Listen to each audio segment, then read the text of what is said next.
À l'occasion d'Octobre Rose, je vous propose un super concours sur le compte Insta de Super Mama. Le but est de vous faire gagner de trop jolis lots et de mettre en avant le travail de créateurs engagés pour cette cause.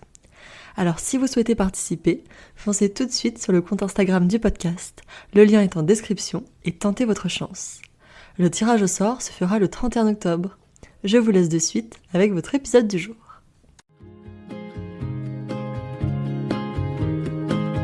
Bonjour et bienvenue sur Super Mama, le podcast positif et bienveillant qui s'adresse à toutes les futures mamans. Je suis Lou, la créatrice et hôte de ce podcast. Je vous embarque avec moi chaque semaine pour vous partager ces belles aventures de femmes qui vous accompagneront sur le chemin d'une maternité éclairée et sereine. Ici, vous entendrez donc une collection d'histoires singulières, touchantes, rassurantes, mais surtout déculpabilisantes. J'espère que ces moments de vie immortalisés permettront de donner espoir et confiance à toutes les futures super mamas. Je vous souhaite à toutes une merveilleuse écoute. Imaginez qu'un jour, votre monde bascule, du jour au lendemain à seulement 36 ans, lorsque vous sentez une grosseur dans votre sein et qu'on vous annonce que vous êtes malade. C'est ce qu'a vécu Céline, notre super mama du jour. On pense souvent à tort que cela n'arrive qu'aux autres, que notre hygiène de vie quasi irréprochable nous protège de tout, et surtout qu'on est bien trop jeune pour connaître la réalité de la maladie. Malheureusement, le cancer du sein touche de plus en plus de jeunes femmes. Chaque année, ce sont près de 3000 femmes de moins de 40 ans à qui l'on diagnostique cette fichue maladie. Dans cet épisode, Céline nous parle avec sincérité de son parcours, des protocoles médicaux mis en place et de l'importance de s'entourer de personnes joviales et positives pour traverser cette période sombre avec combativité.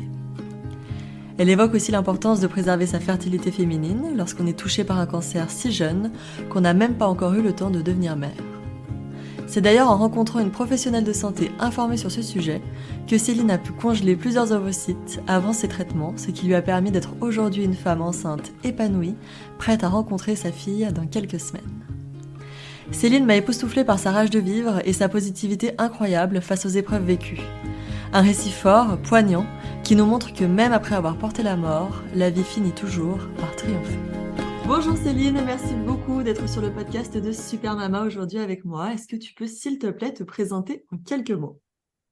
Déjà, merci de me recevoir et de me donner la parole. Du coup, moi, c'est Céline. J'ai eu 41 ans cette année.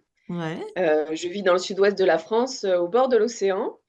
Euh, je vais bientôt être maman, Et puisque oui, je suis dans mon mois de grossesse. Et en 2019, j'ai été touchée par le cancer du sein. d'accord, ok.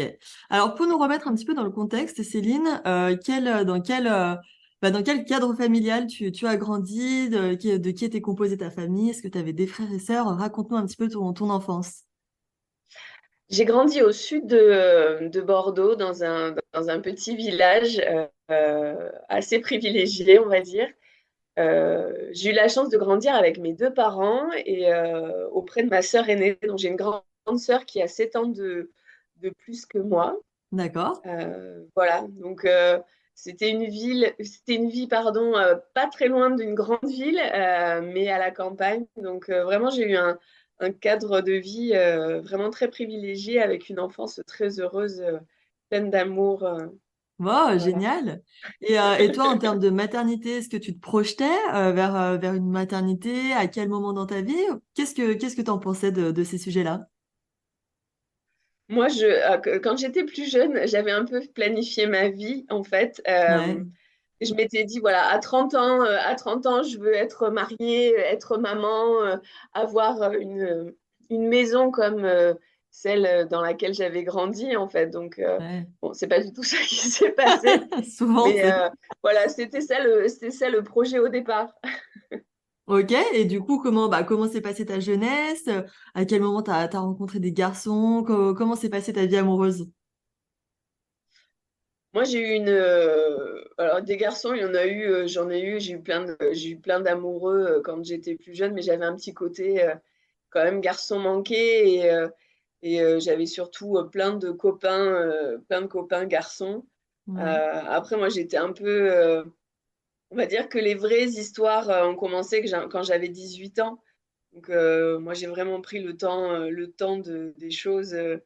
Je trouve que voilà, je suis très, par rapport à ce que les jeunes filles vivent aujourd'hui, moi, j'étais un peu plus en retard. Et puis, quand on vit dans une petite campagne, en fait, qui est pas hyper bien desservie par les transports en commun, c'est vrai que d'aller en ville, faire la fête, etc. Moi, j'ai connu ça à 18 ans quand les copains et les copines ont commencé à avoir à tour de rôle leur permis. Bien Et sûr. du coup, voilà, on partait en ville faire la fête. Mais avant ça, j'ai quand même eu voilà, une enfance très, C'est sage. très à la maison, on va dire. Ouais. Ouais, très sage. Et ouais, forcément, le temps oui, de prendre le temps d'aller en ville. Quand on est un peu plus reculé dans les campagnes, on a moins tendance à le faire que les personnes qui habitent au centre-ville. Au centre-ville. Et ton compagnon actuel, du coup, comment il s'appelle? Mon compagnon actuel s'appelle Maxime. Ok, tu l'as Euh, rencontré je- comment, Maxime? Maxime, je l'ai rencontré en avril 2021. D'accord, ok. Donc assez Voilà, récemment. assez récemment, ouais. Et ça a été une rencontre assez rigolote parce que c'était une évidence. J'ai découvert euh, ben, je venais de terminer les traitements pour ma maladie Mhm. et, euh, et en fait, j'ai une amie qui me... Voilà, parce qu'il faut savoir que j'étais en couple quand je suis tombée malade et D'accord. ça faisait 6 mois à peu près et en fait, l'homme avec qui j'étais m'a quittée au début de mes traitements. Donc, je me suis Ok. retrouvée seule pour on va dire, mon combat contre le cancer. Donc, voilà, ça a été double peine, on va dire, Mm.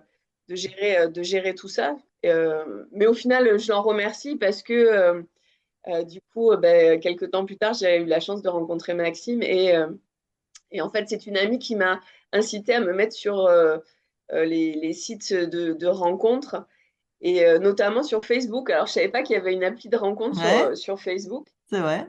Et, euh, et en fait, un soir, j'allais me désinscrire en me disant, mais c'est pas du tout pour moi et ça me correspond pas. Et voilà, et c'est difficile de rencontrer quelqu'un après la maladie parce Mm. que ben, physiquement, tu as quand même t'as pas mal changé. Moi, avant, j'étais blonde avec les cheveux raides et très longs. Et D'accord. depuis le cancer, en fait, ils ont repoussé, ils sont châtain foncé et bouclés.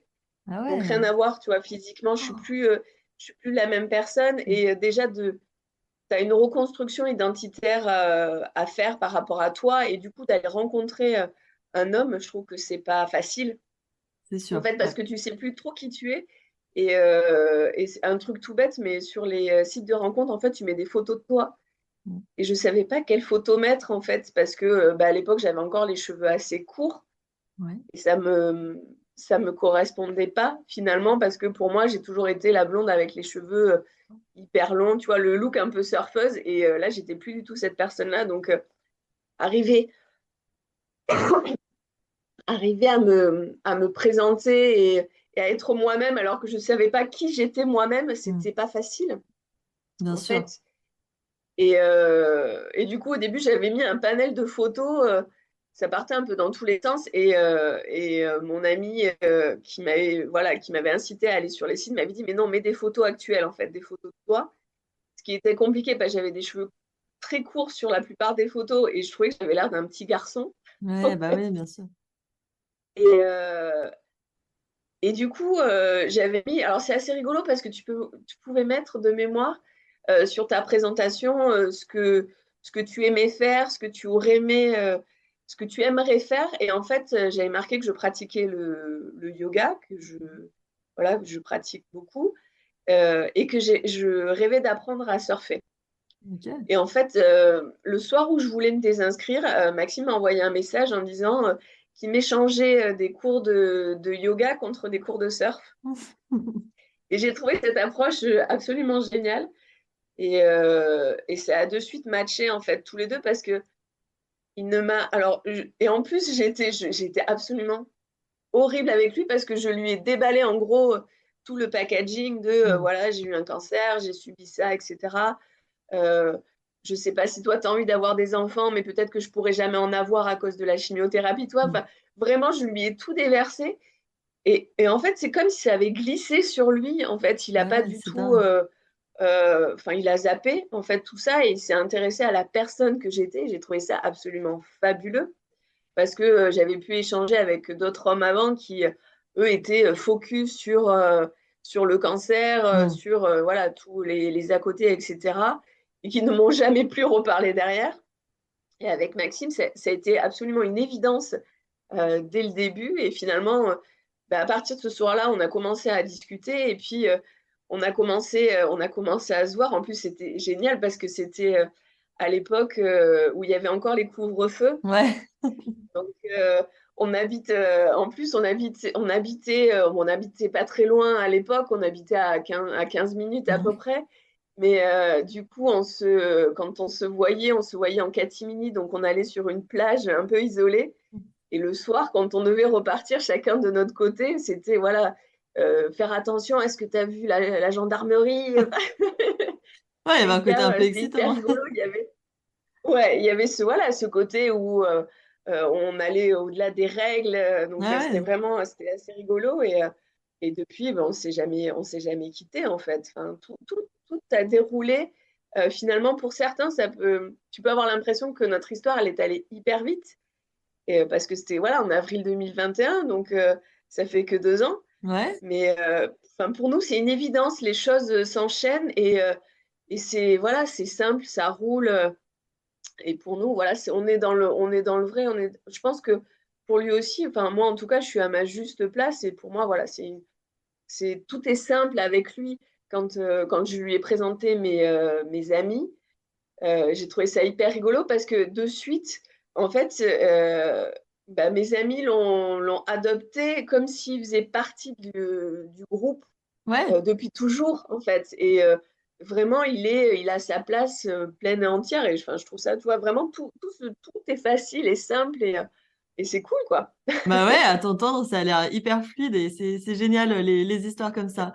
Céline, si on rembobine du coup quelques années auparavant, est-ce que toi, tu avais déjà eu affaire de près ou de loin au cancer du sein, que ce soit dans ta famille, dans ton entourage, tes collègues? Est-ce que c'était une maladie que tu connaissais bien ou sans plus? Non, moi, c'était. Alors, j'ai appris, mais a posteriori, que ma marraine, ma tante maternelle, a eu un cancer du sein. Mais dans la famille, on est très taiseux et surtout autour de la maladie, donc on n'en parle pas. D'accord, donc tu n'étais pas au Ouais. courant, toi, avant d'être Donc, non, malade. avant de moi tomber malade, j'étais pas au courant qu'elle avait eu la même chose que moi. Et du coup, c'est vrai que le cancer du sein, ben, on entend parler tous les ans Bien sûr. au moment d'Octobre Rose, parce que ben, voilà, on t'en parle, on te rabat un peu les oreilles pendant ce mois-là, mais le reste de l'année, ben, on n'en parle pas forcément. Et, euh, et même si voilà, en tant que femme, tu peux avoir des échos, etc., pour moi, c'était une maladie pour les femmes âgées. Ouais, Et que voilà, je savais qu'à partir de 50 ans, et je devrais faire une mammographie. Mais au-delà de ça, vraiment, enfin, pour moi, en plus, voilà, j'ai toujours été une jeune femme très sportive. Donc, pour moi, la maladie ne passerait jamais par moi. En fait, tu vois, bien sûr. tu te sens un peu surpuissant et invulnérable. Et pour moi, enfin, moi, c'était évident que non, ouais, enfin, ça ne m'arriverait pas et que voilà, tout allait bien. Et vraiment, j'étais à 10 000 lieues de penser que j'aurais ce genre de choses. Ouais, bien sûr, je comprends. Et du coup, quand est-ce que tu as été, quand est-ce que tu as découvert, du coup, que tu étais malade et que ça t'était tombé dessus à toi? Ben, je m'en rappelle très bien parce qu'à l'époque, du coup, je passais pas mal de temps. Je vivais seule, hein, même si j'étais en couple depuis quelques mois. Mhm. Je vivais seule et j'avais une routine de vie où je rentrais du travail et j'allais me rincer à la salle de sport et après, je rentrais tranquillement, ma douche, mon petit dîner et j'allais au lit. Et dans ma routine habituelle, il me semble que c'était un lundi soir. C'est fort probable, un lundi soir, le 8 avril 2019 exactement. Je sors de ma douche et en mettant de la crème, en fait, je sens une masse Mm. sur mon sein droit. Quelque chose de vraiment important, en fait, comme s'il y avait une grosse bille qui sortait, qui dépassait de mon sein, en fait. Et donc, ça a été branle-bas de combat. Mince, qu'est-ce que j'ai Et de suite, en fait, j'ai pensé au pire, donc à un cancer. Ouais. Je sais pas pourquoi. Est-ce que c'est l'instinct, tu vois, parce que jusqu'à présent, j'en avais pas forcément entendu parler, donc je ne sais pas. Mais de suite, j'ai pensé à ça. J'ai envoyé un message à une amie, à ma sœur, euh, pour voilà, poser des questions. Qu'est-ce que tu en penses? Et voilà. Et j'ai pris de suite un rendez-vous chez le médecin sur Internet. Mhm. Donc, par chance, j'ai eu la possibilité de faire ça et d'avoir un rendez-vous le lendemain matin à 9h20, tu vois. Ah Donc, ouais, top. ouais. Et du coup, et puis après, tout s'est enchaîné hyper vite, en fait. Je me revois dans cette soirée, être dans mon canapé devant la télé et à envier les gens en me disant, mais les gens qui sont sereins, en fait, tu vois, Ouais. un peu de me dire, ouais, je vivais, enfin, ça a été vraiment l'attente pour aller jusque chez le médecin. C'est hyper long, en fait. C'est un Bien peu, sûr. t'es complètement perdu et d'arriver chez le médecin le lendemain et en fait, elle a même pas eu besoin de me palper parce qu'on voyait carrément la grosseur qui dépassait de mon Ah sein. ouais, à l'œil nu. Ah ouais, on le voyait à l'œil nu. Ok. Donc, enfin, honnêtement, j'ai eu beaucoup de chance parce que du coup, ça a été pris en charge hyper rapidement, ce qui n'est pas le cas de tout le monde, malheureusement. Et en fait, le médecin m'a dit, bon, mais je vous mets, je vous donne une ordonnance pour faire une mammo, une échographie. On va aller investiguer tout ça. Bon, elle a vu dans l'état dans lequel j'étais, elle m'a dit, je vous mets en arrêt jusqu'à la fin de la semaine parce que là, clairement, vous ne pouvez pas aller travailler. Ouais. Je suis éducatrice spécialisée, en fait, je travaille en protection de l'enfance, donc c'est Ah déjà un ouais, métier d'accord. pas facile. Bien sûr, ouais. Donc si tu dois gérer des problèmes perso à côté, c'est un peu compliqué de mêler les deux. Et à ce moment-là, Et la médecin, elle te dit ce qui peut en être, elle t'évoque les différentes possibilités. Quel est son discours? ben, elle a, enfin, on en a discuté, elle a vu que je savais très bien que ça pouvait être un cancer. Donc, D'accord. on l'a évoqué ensemble, mais on n'a pas mis de mots pour l'instant. Elle m'a dit, on m'a surtout parlé, tout le temps en fait où j'ai fait mes examens, on m'a surtout parlé d'un kyste. Hmm. Vous inquiétez pas, à votre âge, il y a beaucoup de kystes. Moi, autour de moi, ma meilleure amie aussi m'avait rassurée en me disant, oui, j'ai eu des inquiétudes il y a quelque temps, pareil, et c'était qu'un kyste. Mhm. Donc, tout le monde essayait de me rassurer. Il n'empêche que moi, je sais pas, je savais qu'il y avait Ouais, tu le quelque sentais. chose de plus grave derrière, en fait. Et donc, en sortant de chez le médecin, je vais pour prendre rendez-vous pour passer les examens. Et là, on me répond, donc c'était le lundi, et on me dit oui, pour mardi prochain. Et je trouvais ça impossible d'attendre autant parce que c'était trop, en fait. Bah oui. C'était trop. Et c'est à ce moment-là que j'ai appelé ma mère qui me dit oui, insiste, et qui m'apprend que ma tante, du coup, Ah ouais. a eu la même chose que moi. Ok. Et du coup, alors j'insiste d'autant plus et j'ai au téléphone une secrétaire géniale qui me dit non mais je peux pas vous laisser passer un week-end avec ça. Je vais vous caler entre deux rendez-vous et elle me trouve un rendez-vous du coup pour le vendredi. Ah, sympa. Euh, le jeudi, enfin la veille en fait, je suis allée déjeuner avec ma meilleure amie et j'ai pris un rendez-vous avec une sage-femme un peu en urgence pour que quelqu'un palpe, tu vois, Mhm. et me rassure un peu. Et là encore, on me parle d'un kyste, donc ça me rassure plus ou moins. Ouais, tout Mais à fait, tu te raccroches à ça, ouais. ouais. Et en fait, du coup, le vendredi arrive le temps de l'écho et de la mammo, et j'ai la chance, j'ai une autre amie qui m'accompagne. Mhm. J'étais hyper entourée, donc tu vois, c'est vraiment une chance qui m'accompagne à ce rendez-vous. Et donc, je passe d'abord l'échographie. Et là, le médecin me dit, bon, ben, on vous fait d'abord l'échographie. Si on voit effectivement que c'est un kyste, il n'y aura pas besoin de faire la mammo. Vous inquiétez pas. Sauf qu'on me fait l'échographie et là, on me dit, bon, bon ben, on va faire la mammo. Donc Ouais. là, déjà, tu sais que c'est pas bon signe. Ouais. Et, je me revois, je reviens dans la salle d'attente et mon ami qui me disait, non, mais tu vas voir, c'est rien, c'est rien. Je dis, bon, bah, apparemment, c'est pas rien. Ils me font passer la mammo. Et je passe la mammo et là, on te fait asseoir sur un petit fauteuil et on te dit le médecin va venir. Alors là, ok, Ouais, les minutes de d'accord, le l'angoisse. médecin va venir. Bon, ça sent un peu le sapin, c'est pas très bon. Et en fait, le médecin vient te voir et te dit, bon, je vous prends rendez-vous pour une biopsie en urgence. C'est pas un kyste. On voit qu'il y a des bords qui sont pas réguliers. Donc, dans tous les cas, on ne sait pas ce que c'est. Donc, elle met pas de mots, en fait. Elle met pas de mots dessus, mais elle dit, c'est pas quelque chose de joli et sûrement il faudra l'enlever. Du coup, je vous prends rendez-vous en urgence pour une biopsie. Et vous, de votre côté, prenez rendez-vous avec un spécialiste du sein. Et je suis partie avec ça. Et je me revois dans la voiture envoyer un message à ma meilleure amie en lui disant, mais c'est quoi un spécialiste du sein, en fait? Bah ouais. Tu vois, le truc con. Bah non, mais c'est sûr. Euh, et elle me dit, ben, t'inquiète pas, j'ai une copine qui travaille dans une clinique sur Bayonne. Mhm. Je lui envoie un message et je te dis. Et du coup, elle me renvoie un message plus tard avec des coordonnées. Effectivement, on a l'Institut du sein à Bayonne Ok. et il y a plein de chirurgiens sénologues voilà, spécialisés là-dedans.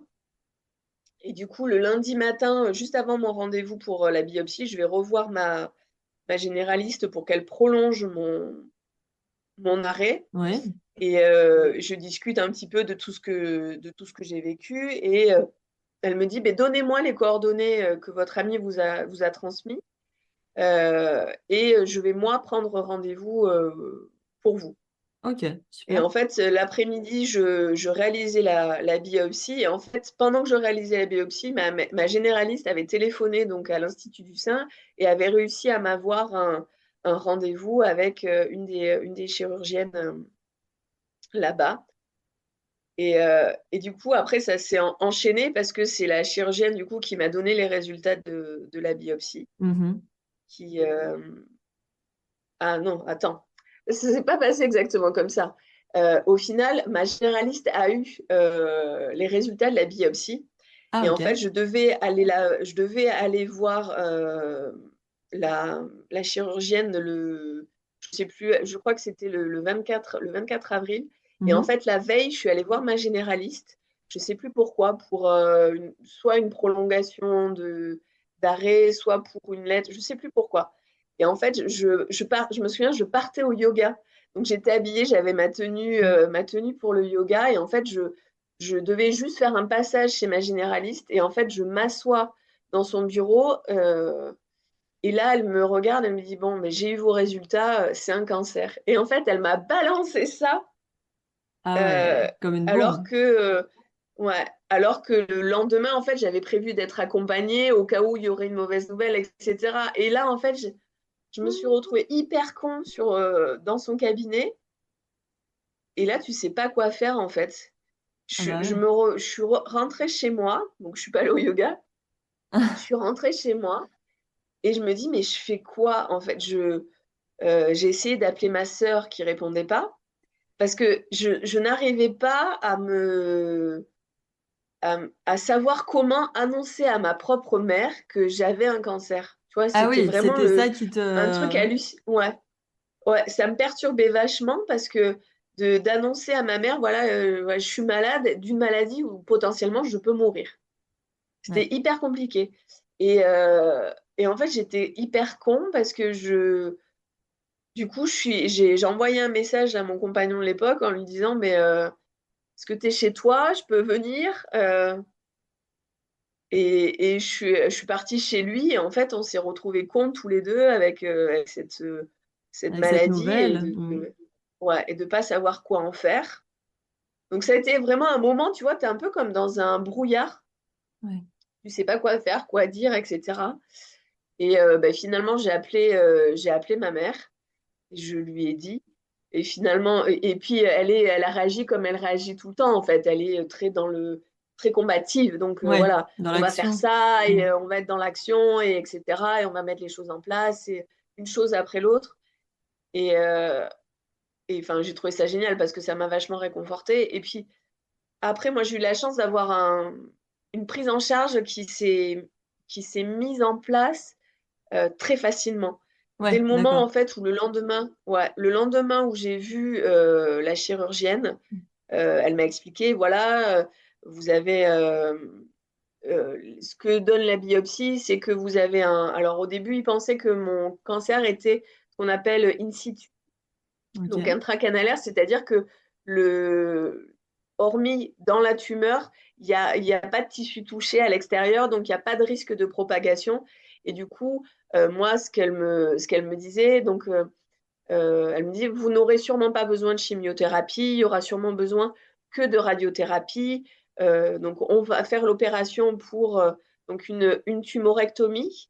Donc, on ouvre et on n'enlève que la tumeur. Ok. On enlève un ou deux ganglions pour vérifier qu'il n'ait pas été touché, les ganglions qu'on a sous le bras. Mhm. Et c'est tout. Derrière, vous aurez un peu de radiothérapie et ça va se passer comme ça. Et en quelques mois, ce sera réglé. C'est le type de cancer en fait qu'a eu ma tante. D'accord. Donc je me dis voilà, super, ça va dans la lignée. Euh, et voilà, tout se passe comme ça. Donc je suis opérée quelques semaines plus, enfin quelques semaines non, parce que en fait j'ai découvert ma tumeur le 8 avril et le 10 mai j'étais opérée. D'accord, oui, donc tout s'est Donc elle vraiment m'a enchaîné, quoi. Ah ouais, ouais, ça allait Oui. hyper vite. Moi, j'ai vraiment eu beaucoup de chance parce que c'est vraiment pas le cas de tout le monde et ça peut prendre des semaines et des semaines et des semaines pour avoir des rendez-vous, etc. Donc vraiment, c'est hyper laborieux et pour discuter, parce que j'ai fait la connaissance de pas mal de filles qui ont vécu la même chose que moi, très souvent, elles sont pas prises au sérieux parce qu'il y a encore beaucoup, malheureusement, de médecins à l'heure actuelle qui sont dans le déni en leur répondant à chaque fois, vous êtes jeune, c'est sûrement pas un cancer. Donc Ah c'est assez oui. dramatique. Et il y a d'énormes retards de prise en charge de patientes parce que les médecins, donc carrément, tu vois, les médecins leur disent non, non, c'est sûrement pas ça, vous faites fausse route, vous êtes trop jeune, etc.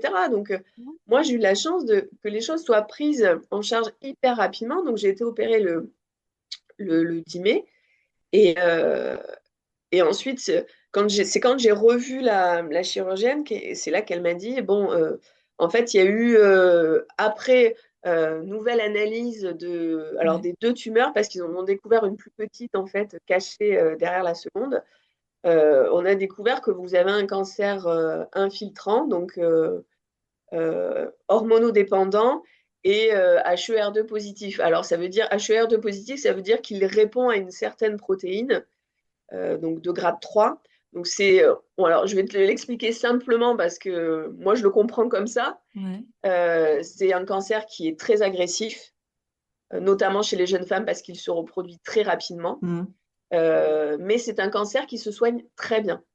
Ok. Voilà, on a la possibilité en fait avec ce cancer d'avoir un traitement spécifique par Herceptine. En fait, c'est un produit qu'on t'injecte en sous-cutané et qui se diffuse. Sauf que ce traitement-là, ce que m'ont expliqué les médecins, c'est qu'ils ne savent pas le faire sans avoir donné de la chimiothérapie avant. Ah, Donc, donc c'est ouais, c'est là qu'on t'annonce que tu vas quand même devoir ouais, subir le traitement de la chimio, exactement. ce qui n'était pas prévu au début, quoi. Non, ce qui n'était pas Mm. prévu au départ. Donc là, on m'annonce que je vais avoir 15 sessions de chimiothérapie. Donc trois grosses, bien costauds, qui vont forcément me faire perdre les cheveux. Et Mhm. ensuite, donc là, c'est toutes les 3 semaines. Et ensuite, 12 chimiothérapies toutes les semaines avec un produit un petit peu différent, mais un produit aussi alopécien. Donc dans tous les cas, je vais perdre mes cheveux. Et c'est là que la chirurgienne m'explique que au niveau de la fertilité, forcément, avec la chimiothérapie, ça va en prendre un coup. Donc, on commence à discuter de mon envie de fonder une Mm. famille et de l'intérêt de faire une préservation de fertilité. Et je l'en remercie parce que moi, à ce moment-là, en fait, tu es tellement séché par ce qu'on vient de t'annoncer que tu penses pas du tout à ça, en fait. Oui, c'est pas ta T'es, priorité. enfin, ouais. Enfin, en fait, je sais même pas quelle était ma priorité à l'époque Mm. parce que j'ai jamais pensé à la mort. Mais en fait, t'es tellement bête là en te disant, bon, j'ai un cancer. J'ai l'impression que c'est que ton cerveau, il n'arrive pas à assimiler. C'est tellement gros Ouais, comme comme info. info. Voilà, je suis jeune, je suis en santé, je suis hyper sportive. Bon, ben voilà.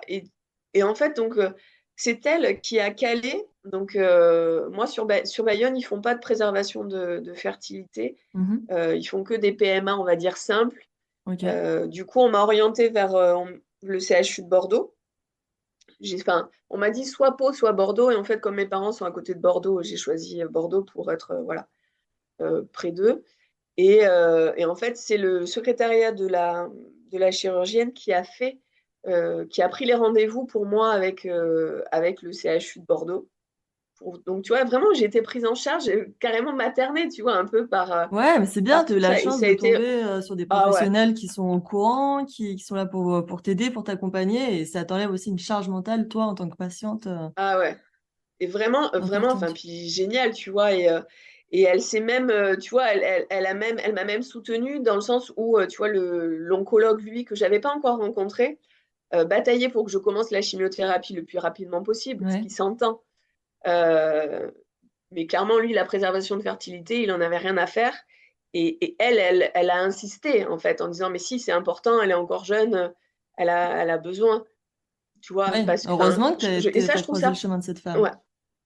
Enfin, je l'en remercierai à tout jamais parce que enfin, tout s'est déroulé. Donc, tout s'est déroulé hyper bien. J'ai été prise en charge d'abord par une gynécologue spécialisée dans la procréation médicalement assistée sur Bayonne, que j'ai rencontrée en première instance. Enfin, alors, ça s'est pas bien passé, mais pas avec elle, en fait, avec mon compagnon de l'époque. Parce que du coup, donc moi j'étais complètement perdue, hein, tu vois, c'était vraiment le truc. En gros, je faisais ce qu'on me disait, tu vois, tu Ouais, es un tu bon petit suivais. soldat, on te Hmm. dit de faire ça, tu le fais. Donc là, on me dit, il faut que vous veniez avec votre compagnon. Ok, je viens avec mon compagnon. Et je sais pas pourquoi, en fait, on me demande Ouais. de venir avec lui, etc. Et là, je me revois, en fait, dans le bureau de la gynécologue qui m'explique, oui, en fait, la congélation d'ovocytes, c'est bien, mais la conservation d'embryons, c'est mieux. Donc, du Ok. coup, la fécondation des ovocytes, voilà, c'est plus intéressant. Il y a plus de chances de réussite Hmm. après quand on fait un transfert. Et en fait, je me suis retrouvée, je voyais mon compagnon de l'époque se décomposer sur sa chaise, tu vois.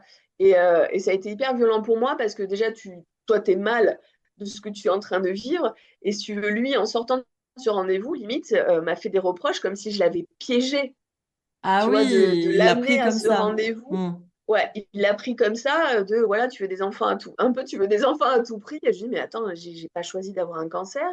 Dis, moi, on me dit qu'il faut que Ouais. tu viennes. Euh, voilà, après, ça faisait environ 6 mois qu'on était ensemble et on n'avait jamais parlé de projet bébé. Pour moi, c'était bien trop tôt. Oui. Non, enfin, pour moi, c'était évident que j'allais faire une préservation de mes ovocytes et non pas d'embryons. Et tu vois, du coup, c'était encore plus dur. Donc, c'était un poids supplémentaire à porter sur les Bah épaules. Donc, oui, ça n'a si pas vous été avez... simple. Ouais, vous avez dû parler de ce sujet-là Ouais. qui n'était pas prévu au programme, on va dire. Donc, Ah ouais. forcément, ça chamboule Donc, tout, ouais. c'était hyper malaisant. Et bon, après, il est un peu, on va dire, lui, il est un peu sorti de ma vie parce que il fait du travail saisonnier. Donc, D'accord? il est parti faire sa saison. Donc, je pense que, en fait, beaucoup l'ont vécu comme punaise, mais enfin, tu pars alors que ta compagne a un cancer. Enfin, ça a été hyper violent pour moi et enfin, pour mes proches Ouais. qui comprenaient pas la situation. Mais au final, tu vois, avec du recul, je pense que je l'ai mieux vécu toute seule qu'avec lui. Là, vous Et étiez séparés ou la séparation on s'est n'était faite? pas encore séparés. Ouais. On n'était pas encore séparés. En fait, il m'a quitté après après ma première chimiothérapie.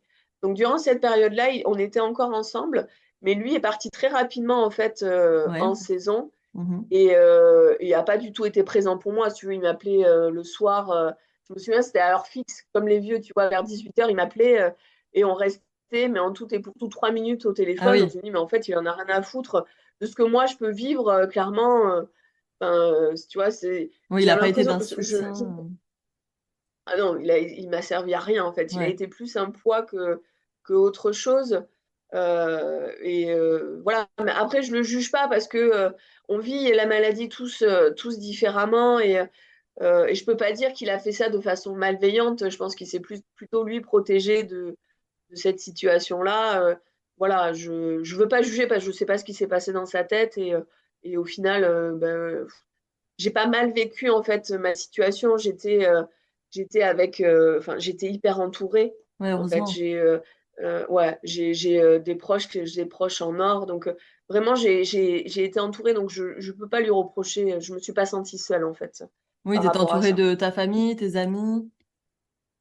Ouais, mes parents ont toujours été, ont été hyper présents tout au long de la maladie. Là, tu vois, tout le protocole donc pour aller jusqu'à la ponction Mm. d'ovocytes, je l'ai vécu. Donc, j'ai fait mon premier rendez-vous au CHU de Bordeaux avec ma mère.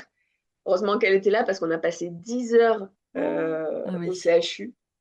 Ah ouais, c'est hardcore, hein. Franchement, enfin, l'équipe, alors, la plupart sont assez bienveillants, mais je trouve que c'est des grosses machineries, là, ces gros CHU.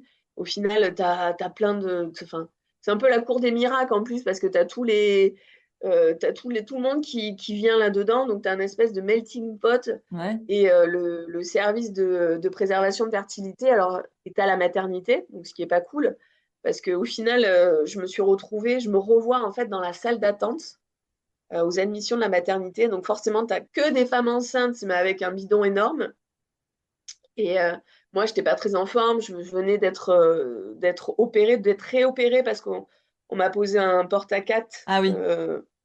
au niveau des clavicules Ouais. pour pouvoir me donner la chimiothérapie. Donc voilà, j'avais eu deux interventions sous anesthésie générale, presque coup sur coup. Donc j'étais assez fatiguée. Euh, et je revois ma mère dans la salle d'attente me dire, mais assieds-toi, assieds-toi. Et en fait, non, je dis, ah, mais non, moi, enfin, physiquement, enfin, ça se voyait pas que j'étais malade. Et je me revois collée au mur avec ce sentiment assez horrible de porter la mort en moi et de voir toutes ces femmes qui portaient la vie. Ça a été un raz-de-marée Mm. émotionnel et vraiment hyper violent, tu vois, de voir tout ça. Et, euh, Et puis après, ça s'est enchaîné, tu vois. La journée a été sous ce fil rouge parce que, du coup, après, tu es reçu donc, ce qu'ils appellent le SECOS. Alors, déjà, le nom, alors, ça s'écrit pas avec un S, c'est CECOS. Donc, Mhm. c'est plus centre de je sais pas quoi, donc pour la préservation de fertilité. Mais déjà, le nom, SECOS, ça me faisait rire. Et t'es reçu au sous-sol, en Ah fait, ouais, du glauque. CHU. Ouais. Le truc vraiment glauque parce que tu descends, il fait hyper sombre. Mm. Tu as des racks avec le linge Ah ouais. qui est vraiment, tu as l'impression d'arriver dans les sous-sols de l'hôpital, donc c'est très bizarre. Et donc tu traverses ce couloir et tu arrives au fond, donc au service. Donc j'ai rencontré en premier lieu la chef de service, très gentille au demeurant, qui a passé, on va dire, les 20 minutes d'entretien à me dire que j'étais très fertile pour mon âge. Ah, Voilà. Elle a fait, à super. l'époque, voilà, j'avais 36 ans, j'allais sur Mm. mes 37. euh, et elle a passé son temps voilà, à dire ça. Oh là là, mais c'est quand même genre, vous êtes très fertile, virgule, pour Pour votre votre âge. Et elle âge. a fait que ça pendant tout. Et ça a été une catastrophe, tu vois. Et donc, premier rendez-vous passé, on enchaîne avec le rendez-vous avec la gynécologue. Voilà, un peu. Pas qu'elle était pas bienveillante, mais assez dynamique, tu vois, Un peu un peu speed, ouais. rapide, clac-clac. Mm. Tu vois, ils n'ont pas le temps. Malheureusement, ils ont réellement pas le temps. Et du coup, il faut enchaîner les patients. Et du Ouais. coup, ils vont directement droit au but. Et toi, tu es un peu perdu au milieu. Et en fait, la gynéco me pose la question, est-ce que vous avez eu votre rendez-vous avec l'anesthésiste? Je lui dis, ben non.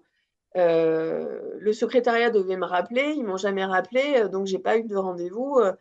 Je lui dis, ça m'embête un peu. Je dis, parce que j'arrive quand même de Cap-Breton. C'est quand même Pas à à côté. 1h40 Mm. de route de Bordeaux. Donc, si ça peut m'éviter de revenir, j'aurais bien aimé rencontrer quelqu'un aujourd'hui. C'est plus simple. Et, euh, et en fait, donc, elle appelle un de ses confrères, un homme, d'après la voix que j'ai entendue du téléphone, qui devait avoir fini sa journée. Et là, elle s'énerve d'un coup et elle lui balance oui, elle va pas se démerder à trouver quelqu'un sur Bayonne, elle n'est pas ici pour le plaisir, c'est un cancer du sein, c'est urgent. Ah ouais, Et là, elle le manie, quoi. ah ouais, ouais. Et si tu veux, et je me suis sentie, en fait, j'avais l'impression de déranger. Hmm. C'était vraiment très, très dur à vivre. On s'est regardé avec ma mère, moi j'étais au bord des larmes. Ah ouais. Et vraiment, j'étais là, mais c'est comment, enfin voilà, comment on peut dire des choses comme ça? Et c'est très compliqué. Et donc, elle appelle une autre consoeur et qui, elle, accepte de me recevoir. Bon, je te le donne en mille, elle était enceinte jusqu'aux yeux. Et je me dis vraiment, tu vois, ces 10 heures passées au CHU, je m'en souviendrai toute ma vie, tu Ah vois. bah ouais, t'étais baignée dans le monde Ah de ouais, la maternité. ah ouais, ça a été mais, un enchevêtrement Hmm. d'émotions, tu vois. Bon, alors pas hyper positive, mais alors Hmm. ça a été hyper lourd à vivre. Et donc, je suis rentrée à la maison avec un protocole, tu vois, de piqûres à faire tous les jours, à heure fixe, etc. Euh, Là, j'ai eu vraiment de la chance parce que moi, c'est tombé en fait sur mon cycle naturel. Ah ouais, bien. Donc, ouais. Donc, au final, les dates d'ovulation correspondaient avec mes dates d'ovulation naturelle. Donc, j'ai trouvé ça génial. Tu vois, je me suis dit, les étoiles sont alignées. Pour une fois, ouais, c'est Donc, ça, bien. c'est plutôt cool. Hmm. Ouais. Après, voilà, les piqûres, moi, les hormones, je ne les supporte pas du tout. Donc, ça a été hyper compliqué. J'ai vécu des moments très difficiles parce que as des idées noires, hein. Moi, Oui. j'ai eu des envies de défenestration tellement j'étais mal dans mon corps, dans ma tête, etc. Ah, vraiment, c'était hyper violent. Ah ouais. La gynécologue m'a avoué après, elle m'a dit, je vous avais donné des doses vraiment hyper élevées parce que vu qu'on avait droit qu'à un one-shot, Oui, comme vous deviez commencer la chimio le derrière, traitement, ouais. il fallait stimuler le plus possible. Donc, vraiment, vous avez eu des doses très élevées. Je les ai bien senties passer. Tu m'étonnes. Mais, mais du coup, ça s'est bien passé. En fait, donc, tu fais des échographies pour voir l'évolution du nombre d'ovules que tu as et voir si les ovules maturent tous bien comme il faut. Ma meilleure amie qui est ostéopathe m'a aidée. En fait, à l'époque, j'avais 9 ovules qui se développaient. Bien. Et elle m'a dit, mais si tu veux, je peux te proposer, ça fonctionne bien. En travaillant sur le bassin, en fait, ça peut faire augmenter le nombre. Et effectivement, quand j'ai fait l'échographie suivante, j'avais 13 Ah ouais, euh, ovules, ouais, qui avaient grossi, tu vois, donc super. c'est pas rien. Et du coup, donc ils ont fait la ponction à Bordeaux et eux ont prélevé 11 ovocytes et ils en ont congelé, oui, enfin, vitrifié, comme ils disent, Ouais. 10. D'accord, Voilà. super. Ouais. Donc, Ouais, c'est un super score hein, parce que, effectivement, j'étais très fertile pour mon âge. pour ton âge. Donc, ouais. C'était douloureux ou pas la ponction? Mais en fait, la ponction, alors je sais pas si moi, j'ai pas trouvé ça douloureux. Moi, avant chacune des interventions chirurgicales, je demande à avoir, tu sais, un petit cachet pour me détendre parce que je suis Ouais. toujours très anxieuse. Et là, ils m'ont donné un quart de Xanax. Ça m'a mis dans un état, j'étais plus présente, mais alors pas du tout. Et en fait, on m'avait expliqué que pour cette intervention-là, comme j'avais eu déjà 2 anesthésies Hmm. générales rapprochées, on allait me donner une sédation en fait qui peut t'amener jusqu'à l'endormissement, mais qui n'est pas une anesthésie générale. Ok. Et voilà, donc tu as une anesthésie locale et t'as cette sédation-là qui te soulage. Et du coup, donc on me descend au bloc. Et là, l'anesthésiste me dit, bon, je vais commencer à injecter. Vous me dites comment vous vous sentez. Et à peine elle appuie en fait sur la seringue, des nausées qui arrivent. Je lui Hmm. dis, arrêtez tout. Elle me dit, bon, ben, elle me dit, je ne peux pas vous en donner moins, donc on va faire 100. Hmm. Donc, elle me dit, vous me direz en fonction de la douleur, etc., comment vous vous sentez. Et elle me propose de mettre l'écran en fait pour voir ce qui se passait en bas. Et alors je lui dis bah oui super, mais en fait j'étais tellement dans le gaz avec mon Xanax Oui, que que t'as pas. effectivement j'ai senti qu'il se passait des choses en bas, mais j'étais sur une autre planète. En fait, je n'ai rien vu de ce qu'il y avait sur l'écran. Ouais, t'étais à l'ouest. L'anesthésiste m'a parlé tout le long. Je sais même pas combien de temps ça a duré, tu vois. Enfin, vraiment, effectivement, c'était pas très agréable ce que je sentais, mais enfin, j'ai pas eu de douleur. Ça s'est plutôt bien. ça s'est plutôt bien Ouais, passé. c'était Et au final, gérable, ouais. ouais, j'ai pas eu de soucis avec ça. Donc, et puis, ouais, au final, c'était super. Voilà, 10 ovocytes vitrifiés. Enfin, c'était Génial. top. Donc, Mm. bonne nouvelle. Et j'ai pu commencer rapidement après mes chimiothérapies derrière. Ok, super. Donc là, tu as attaqué bah, du coup le gros traitement, donc avec les 3 Oui, premières injections assez costauds, c'est ouais. ça? Ouais. Et ensuite, c'est suivi combien Et de ensuite, c'était séances? voilà, toutes les semaines. Donc, tu as 3 injections. Donc, c'est ce qu'on appelle le l'EC100. Ok. C'est des grosses doses qui sont, voilà, c'est hyper lourd. Tu as des antivomitifs Mhm. costauds à prendre. C'est vraiment une chimiothérapie qui te dézingue. C'est cette chimiothérapie-là qui te fait perdre les cheveux. Moi, je me souviens, j'ai eu la bêtise. En fait, l'oncologue m'a dit, généralement, les cheveux tombent à partir du 21e jour. Ok. Et sur mon calendrier de téléphone, j'ai eu la bêtise de noter le 21e jour, ça tombait. Et alors, je te le donne en mille, mes cheveux sont tombés ce jour-là. Ah ouais, pile poil. Euh, ouais. Et j'ai beaucoup de. En fait, du coup, j'avais prévu que mes 2 meilleurs amis me rasent la tête en fait Mm. ce jour-là parce que pour que ce soit un moment pas trop désagréable. Et en fait, le matin, je commençais à perdre mes cheveux par poignée.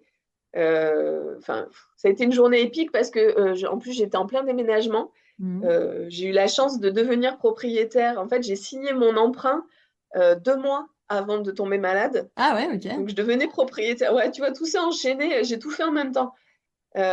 Et du coup, je me souviens, j'allais acheter ma cuisine chez Ikea le jour où on me rasait la tête. Et donc, c'est ce jour-là où j'ai commencé à perdre mes cheveux. Et du coup, mais on me suivait à la trace, comme s'il y avait un chien chez moi, tu Mm. vois. Enfin, c'était horrible. Alors, j'avais coupé mes cheveux très courts. Enfin, j'avais la nuque très courte et j'avais une mèche sur le Mhm. dessus. Et du coup, comme j'ai quand même beaucoup, beaucoup de cheveux, je semais des cheveux partout. Et du coup, ce jour-là, je m'étais mis un foulard en fait pour retenir et pas perdre. Parce que vraiment, tu vois, ça me tombait partout. Ouais, C'était sur assez les dégoûtant. vêtements, partout, Et ouais. comme j'allais toute la journée en vadrouille, j'avais noué un foulard sur ma tête. Et le soir, quand ben, on est arrivé pour me raser la tête, en fait, quand j'ai enlevé le foulard, mes parents étaient là aussi, parce que le lendemain, j'allais avoir ma seconde chimiothérapie. Donc, ils sont venus à chacune de mes chimios, ils sont venus me soutenir et D'accord. enfin, c'était C'est génial bien, parce que ouais. du coup, ces 3 chimios-là, clairement, tu peux rien faire derrière, hein. Moi, T'es KO. le, ouais, le lendemain, j'étais complètement KO. Tu veux, le trajet de mon lit jusqu'aux toilettes était Ouais. pas, tu vois, j'avais un peu la tête qui tournait, etc. Donc, j'étais vaseuse. Le lendemain. Le surlendemain, déjà, ça allait mieux, mais le lendemain, c'était la catastrophe. Et du coup, ma mère était là pour écouter mes envies et me faire ce dont j'avais envie à manger, tu vois, parce que tu es tellement nauséeuse et mal que bah, tu essaies de t'alimenter, mais rien ne te fait envie, donc c'est très Ah ouais. compliqué. Ça change l'odorat, ça change le goût, donc il y a plein d'effets secondaires qui sont compliqués. J'en ai eu très peu, hein. Mais bon, déjà, c'était pas simple. Et Mm. du coup, ce jour-là, ma mère était là et elle me dit, je te revois enlever ce foulard de ta tête. Et tous les cheveux qui sont tombés à ce moment-là, ça a été hyper violent Ah à bah vivre ouais, pour c'est elle. sûr. Au final, donc du coup, on m'a rasé la tête, donc ça a été très rigolo parce que donc, je l'ai fait avec mes amis, tu vois, ça, c'est plus que des amis, c'est des sœurs, donc elles gèrent tout par la rigolade et ça me va bien comme ça. Et, du coup, la tondeuse, alors la première tondeuse est tombée en rate de batterie en cours de truc, donc j'avais une coupe de cheveux improbable. Enfin, c'était assez rigolo. Et au final, une fois que j'ai eu la tête rasée, tu sais, c'est un peu comme une délivrance. Mm. Pour moi, ça a été plus difficile en fait de voir mes cheveux tomber que de ne Ouais, plus en avoir. je comprends. Toute Tu cette vois? attente jusqu'au jour fatidique, là au moins c'était fait Ouais. et Ça, c'était fait. Et au final, je me trouvais pas si moche que ça sans ouais, cheveux. Ma mère me dit, tu ressembles à une déesse égyptienne. sympa. Tu vois, j'ai une forme. Et je me dis, j'ai de la chance. J'ai de la chance, je sais que j'ai un très joli crâne. En fait, j'ai Oui, pas de de tête. En fait, j'ai une bosse. jolie forme de tête. Et au final, c'était assez chouette. Et je suis même rentrée à la maison sans rien sur la tête, en fait. Ouais, tout de suite t'as assumé en C'était- fait ton crâne rasé. Ouais. Je l'ai pas gardé en fait après. Mhm. J'avais une perruque. On est allé me choisir une perruque qui ressemblait à mes cheveux D'avant, ouais. naturels. Et honnêtement, elle faisait hyper bien la bague parce que durant une de mes dernières chimios, une des infirmières m'a demandé si je voulais le casque réfrigérant. Hmm. Le casque, en fait, on peut te proposer sur certaines chimios le casque réfrigérant pour garder tes cheveux sur ta tête. Oui, elle a cru que Et en c'était fait, je tes l'ai dit, cheveux. ouais, elle a cru que c'était Ah mes vrais ouais, cheveux, tu vois. Donc je me dis, ça fait bien la blague. Et ouais. comme je voulais pas avoir l'air d'être malade, je portais la perruque en fait Hmm. la À journée. À la maison, l'extérieur. je Hmm. mettais un bonnet parce que j'avais toujours un peu froid à la tête.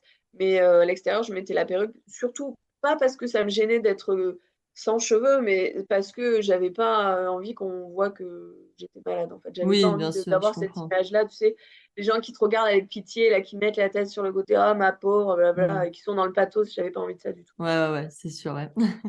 Ouais. Donc le Donc lendemain j'ai enchaîné, de mais ce jour-là, voilà, t'as enchaîné avec la deuxième chimio. ouais, j'ai Ouais. enchaîné avec la deuxième chimio. Pour les trois grosses chimios, en fait, j'ai eu la chance d'avoir une amie qui m'a accompagnée à chaque fois. La première a été assez épique. Du coup, c'est ma meilleure amie qui était venue avec moi et donc j'avais été mise en chambre parce que c'était la première. Et en fait, j'étais sur un lit qui couinait. Et du coup, cette fois-là, j'avais demandé le casque, tu vois, un peu voilà, par utopie de me dire mes cheveux vont On sait rester. jamais, ouais. Et du coup, donc, il m'avait collé ce casque sur la tête et avec une Charlotte par-dessus. Enfin, j'avais une tête, j'étais ridicule. Et du coup, ma meilleure amie est partie dans un fou rire, ce qui m'a fait rire. Et plus je riais, plus le lit sur lequel j'étais couinée, Punaise. elle me dit, mais ça fait le même bruit, tu sais, les bruits des poètes-poètes là, pendant le Tour de France. Ouais, Et ouais. du coup, on a une vidéo de moi où je suis en pleine chimio, donc tu vois, c'est le truc dramatique, mais je me suis éclatée de rire. Et, euh, et en fait, moi, j'ai eu la chance de vivre tous mes traitements un peu comme ça, tu vois, dans la bonne humeur. Et je me suis entourée des gens qui n'étaient pas dans le pathos. Hmm. Vraiment, on parlait de la vie en permanence. Donc, il y avait les traitements, il y avait des difficultés, voilà. Et ça existait. Moi, j'avais des coups de bad, tu vois, vraiment où j'étais pas bien, Ah ouais. mais ça repartait derrière. Et j'ai eu la chance vraiment d'être entourée de vie, j'étais pas dans la maladie en fait. Au tout début, on m'avait conseillé d'aller sur des groupes sur Facebook qui parlaient de la maladie, etc. Je suis allée sur un forum, je suis tombée sur la photo d'une prise de sang, Hmm. d'une nana qui disait voilà, peut-être j'ai le cancer. Elle était déjà inscrite sur un groupe Ah pour les gens qui ont ouais. un cancer, alors que Elle était même enfin, pas et j'ai sûre. trouvé, et je me suis dit, mais c'est ça? Je dis non, non, moi je veux pas de ça. Et dans un premier temps, je me suis vachement éloignée des réseaux sociaux. Et j'avais pris de la distance avec tout ça parce que je voulais pas être, voilà, dans cette espèce. Il y en a qui ont besoin, en fait, hein, d'être un peu. Et c'est OK d'être un peu dans la plainte, d'avoir besoin d'être entouré, qu'on les plaigne, en fait. Oui. Et moi, c'était pas du tout moi, j'étais pas du tout dans cette dynamique-là. Moi, j'avais envie.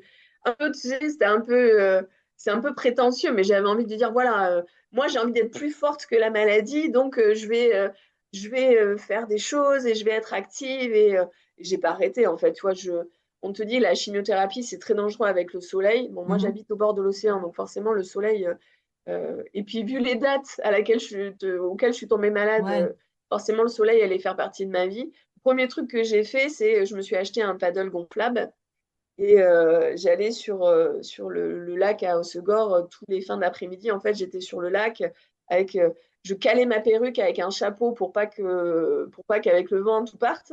Et j'allais faire du paddle tous les jours en fait. Et donc j'allais en soins, j'étais toute bronzée. Ah ouais, t'as gardé quand même Donc tu une vois, vie j'avais vraiment active pas. pendant ce Ah ouais, ouais. traitement. Moi j'avais besoin, tu vois, et j'ai fait quand même pas mal de sport. J'ai bougé, je suis allée faire de la rando. Alors, C'est je top. dis pas qu'il faut suivre mon exemple, hein, parce que euh, des fois, très clairement, j'étais un peu borderline. Je me suis fait une rando, j'étais plus ou moins à jeun, tu vois, enfin, n'importe quoi. Enfin, mais moi, ça me correspondait. Ouais. J'avais besoin de bouger, j'avais besoin de me sentir vivante, en fait. Et j'ai vécu mes traitements comme ça, en étant hyper dynamique, en faisant plein de choses, avec toujours des moments où ça allait moins bien, tu vois. J'organisais mes journées. En fait, j'étais très active le matin. Et Ouais. à partir de 14 heures, voilà, là, l'énergie était à plat et il fallait absolument que je me repose. Après, j'ai évidemment fait évoluer ma pratique sportive en fonction de mon état de fatigue, parce qu'il faut savoir que les chimiothérapies, ça ne s'élimine pas entre chaque session, ça se cumule. Ah ouais. Donc, plus tu vas faire de chimiothérapie, plus tu vas être fatigué. Et moi, je suis arrivée, enfin, j'ai eu une période, tu vois, après ma dernière grosse chimio, on est parti, on s'est fait un petit road trip en famille et je savais que je tenais pas debout très longtemps, donc on est allé visiter la Cité de l'Espace. On a demandé à avoir un fauteuil roulant Mhm. pour que je puisse être à l'aise tout le long, parce que faire la queue, tu vois, dans les attractions, Ah bah oui, c'était c'est pas sûr. possible pour moi, Ouais, tu vois, ouais. d'attendre debout. Donc j'ai quand même, tu vois, j'ai eu des moments où j'étais moins bien, euh, mais ça restait ponctuel et j'ai quand même bien vécu, on va dire, les traitements. Tu vois, je mettais des choses en place. Moi, j'ai jeûné avant mes chimiothérapies parce que Ok. pour moi, c'était OK de faire ça et que je protégeais mes cellules saines en faisant ça et que, voilà, il y a eu tout un cheminement et je pense que grâce à ça, j'ai eu moins d'effets secondaires que la plupart des femmes. Et voilà, j'ai vraiment vécu un peu, tu vois, le cancer comme enfin, je vivais chacun de mes traitements et je me préparais comme une sportive avant une compétition. Tu Ouais. vois, j'ai toujours été comme ça, être dans l'action. Qu'est-ce que je peux faire? Je me renseignais beaucoup. J'ai lu beaucoup d'articles sur voilà, comment mieux vivre ces traitements, etc. Donc, j'ai toujours été hyper active dans tout ça. Et puis, en plus, à côté, je préparais mon déménagement, tu vois. Donc, il y a eu plein de choses qui se sont entremêlées. Et j'ai pas mal vécu mes traitements. Ça s'est même plutôt très bien passé, en fait. Ouais, t'as un esprit très, très combatif. Ouais, C'est génial. j'ai toujours été comme ça. Ouais, c'est top. Tu t'es fait accompagner psychologiquement par un professionnel de santé ou t'en as pas ressenti le besoin? Eh bien, pas pendant les traitements. Par Mhm. contre, après les traitements, en fait, c'est là, en fait, ça a été un peu la descente aux enfers parce que pendant les traitements, en fait, quand tu apprends à ton entourage que tu as un cancer, je recevais des messages tous les jours. J'avais des dizaines de Ouais. messages de gens autour de moi, etc., qui voilà, voulaient être présents pour moi et je les en remercie parce que j'ai vraiment été hyper entourée pendant le cancer. Mais finalement, quand arrive la fin des traitements les plus lourds, euh, donc j'entends chimiothérapie, radiothérapie, tu vois Ouais. que tu commences. Alors moi, j'ai commencé ce qu'on appelle. Donc j'avais encore le traitement spécifique par Herceptine toutes les 3 semaines, mais ça se voit plus en fait. Tes cheveux commencent à repousser, t'es plus, enfin, physiquement, t'es plus malade. Et j'ai commencé l'hormonothérapie qui finalement, donc, qui m'évitait une récidive du cancer Ok. que je devais prendre pendant 5 ans. Mais finalement, les effets secondaires, je les trouvais bien plus difficiles que la chimiothérapie parce que Ah tu as des ouais. grosses douleurs articulaires. Ouais, tu as ton corps qui se modifie. En fait, tu es ménopausée finalement. Alors, tu n'es pas censé l'être, mais tu as les effets secondaires d'une Hmm. ménopause. C'est assez violent, donc vraiment avec des grosses douleurs articulaires, beaucoup de fatigue. Enfin, c'est très compliqué. Mais ça se voit pas, en fait. C'est comme le handicap invisible, ça ne se voit pas, donc tu n'es plus malade. Donc aux yeux de tes proches, ils ont envie que tu reviennes dans la vie. Donc pour eux, en fait, ils te traitent comme ils te traitaient avant. Et tu as l'impression de... Voilà, toi, tu es là, tu sais plus trop qui tu es, t'es plus celle d'avant, mais tu sais pas encore qui t'es après. Physiquement, tu te ressembles plus. Hmm.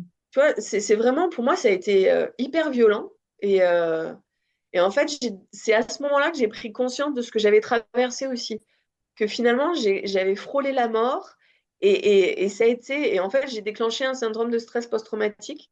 Ah ouais, d'accord. Ouais. Et donc, ça a été hyper compliqué pour moi. Et je me suis fait accompagner à ce moment-là. Hmm. Et ça a été. J'ai fait une thérapie qu'on appelle par ICV. Je me souviens plus ce que c'est exactement. Je crois que c'est intégration des cycles de vie. Ok. Et en fait, tu retravailles sur ton histoire. Et ça m'a fait en fait un bien fou. Vraiment, d'être accompagnée par cette thérapeute, ça m'a permis de travailler sur plein de choses. Hmm. Et, euh, et du coup, de refaire surface après la maladie. Donc, je me suis reconstruite petit à petit. Et vraiment, je pense que c'est important de dire, parce qu'il y a beaucoup de femmes alors, qui reprennent le travail très rapidement. Alors, pour différentes raisons. Soit effectivement leur métier leur apporte du mieux et il faut qu'elles aillent vers ça. Soit malheureusement, mais financièrement, c'est très compliqué et tu es obligé de. Voilà, parce que tu as une perte de revenus pendant le Oui, cancer. Moi, j'ai eu la j'imagine. chance. Ouais, moi, j'ai eu la chance d'avoir une prévoyance à mon travail qui a pris le relais. Du coup, j'ai une perte de revenus, mais qui est minime. Mais certaines femmes, c'est très, très compliqué, en fait. Ouais. Et, et du coup, il faut vraiment, si on peut et qu'on en ressent le besoin, de prendre le temps de la convalescence, parce que très souvent, on repart dans la vie active euh, très rapidement et si tu veux, tu as le retour du bâton derrière parce que il faut vraiment voilà, écouter son corps, reprendre un rythme petit à petit. Et moi, ça m'a permis le temps de faire cette thérapie parce que tu vois, tu as un peu tendance à avoir des œillères, à dire non, c'est bon, tout va bien, je vais bien, tout va bien, là on y va, on fonce. Et tout n'allait pas bien en fait. Et je suis heureuse d'avoir pris ce temps de convalescence pour moi, pour redécouvrir la personne que j'étais réellement. Mm. Et ça a été salvateur. Enfin, vraiment, je suis hyper contente d'avoir eu cette possibilité-là. Ouais, heureusement. Du coup, combien de temps ont duré les traitements dans leur totalité? 18 mois. 18 mois, d'accord. Est-ce que tu t'es fait enlever le Ouais. sein ou pas? Non, j'ai pas eu de mastectomie, enfin, j'ai eu pas que, parce que c'est pas ça non plus. J'ai eu une tumorectomie en fait. On a ouvert le sein et ils ont Mm. retiré les deux tumeurs. Et j'ai eu de suite une reconstruction en fait. Tu le vois pas. Mm. J'ai une cicatrice sous le bras. Ok. Vraiment, ça se voit pas. Hormis ma cicatrice, ça se voit pas que ça se voit pas que j'ai eu un cancer. Ok. Et ton corps a subi des changements? Est-ce que, je sais pas, tu t'es amaigri, donc tes cheveux, comme tu l'as dit, ont repoussé de manière totalement différente? Comment tu l'as vécu, tout ça? Mais après, mon corps a été, comme j'ai pas arrêté les sports, ni rien, j'ai perdu un peu de poids. Mm. Mais c'est parce que avec les nausées, j'avais pas beaucoup d'appétit. En plus, c'était l'été, donc l'été, je m'affine toujours un Ouais. peu plus. Mais physiquement, je suis restée à peu près là, je suis restée la même, hormis mes cheveux qui ont beaucoup changé. Honnêtement, j'ai pas eu de grands changements physiques en fait. J'ai vraiment eu cette chance-là de pas avoir à vivre en plus de tout ce que j'ai vécu, cette reconstruction identitaire en même temps que reconstruction physique, en fait. Mes seins enfin, sont les mêmes qu'ils étaient avant. En fait, je découvre aujourd'hui, avec la grossesse, ce qui s'est passé. Parce que du coup, avec la grossesse, j'ai pris de la poitrine, mais le sein où il y avait les tumeurs et qui a subi du coup la radiothérapie ne grossit pas, contrairement à Ah, l'autre. Donc d'accord. du coup, je me retrouve asymétrique Ah ouais. aujourd'hui. Ouais. Et du coup, ce sein-là, a priori, parce que on n'en sait rien, la nature est tellement diverse et variée que je ne pourrais pas allaiter avec ce sein-là non plus. En fait, l'oncologue m'a expliqué que la radiothérapie figeait les Ok. cellules. Donc du coup, en fait, ce sein sera toujours avec cette grosseur-là, il ne pourra pas évoluer. Donc voilà, je découvre aujourd'hui, Ouais, on va avec la dire, grossesse, l'impact ouais. ouais, avec la grossesse. Et tu te souviens du coup du jour où on t'a dit que enfin t'étais soignée, que les traitements avaient fonctionné? Mais en fait, on me l'a jamais dit. Ah Tu vois, ouais. c'est un peu le truc qu'on imagine tous, limite, on te remet un diplôme. Ça y Oui. est, t'es guéri. Mm. Sauf que, ben non, en fait, c'est pas ça qui se passe parce que tu finis les traitements lourds et on te dit pas, ça y est, madame, vous êtes en rémission. À aucun moment, tu vois, donc tu sais pas quand ça intervient. Et ça, c'est une vraie question parce que, du coup, quand tu veux là, parce qu'on on est en plein, du coup, comme la famille s'agrandit, on vient d'acheter une maison avec mon compagnon. Et du coup, on s'est posé la question forcément de m'assurer ou de ne pas m'assurer à cause du cancer, du coup, et de ne pas me retrouver à devoir payer une assurance d'emprunt exorbitant. Ouais. Et du coup, parce qu'il existe le droit à l'oubli, donc qui a été ramené de 10 à 5 ans, sauf Ok. que tu sais à quel moment on commence à compter ces 5 années, tu vois? Oui, il n'y a pas Et, de date du coup, précise. non, c'est hyper nébuleux et en fait, dans un cadre légal, ce n'est absolument pas dit Ah ouais. spécifiquement. Donc, tout le monde peut faire un peu à sa sauce. Et j'en ai discuté avec mon oncologue là au printemps quand je l'ai vu. Et je lui dis, mais à quel moment, en fait, je suis considérée comme rémission? Et lui m'a dit, euh, en fait, pour nous, médicalement, vous êtes considéré en rémission dès le moment où on vous a retiré la maladie. Donc, dès le moment où j'ai été opérée. D'accord. Ah Donc, oui. pour lui, dès mai 2019, j'étais déjà en rémission. Oui, Donc, avant de avant, subir bien, la chimio, la radiothérapie. exactement. Ok.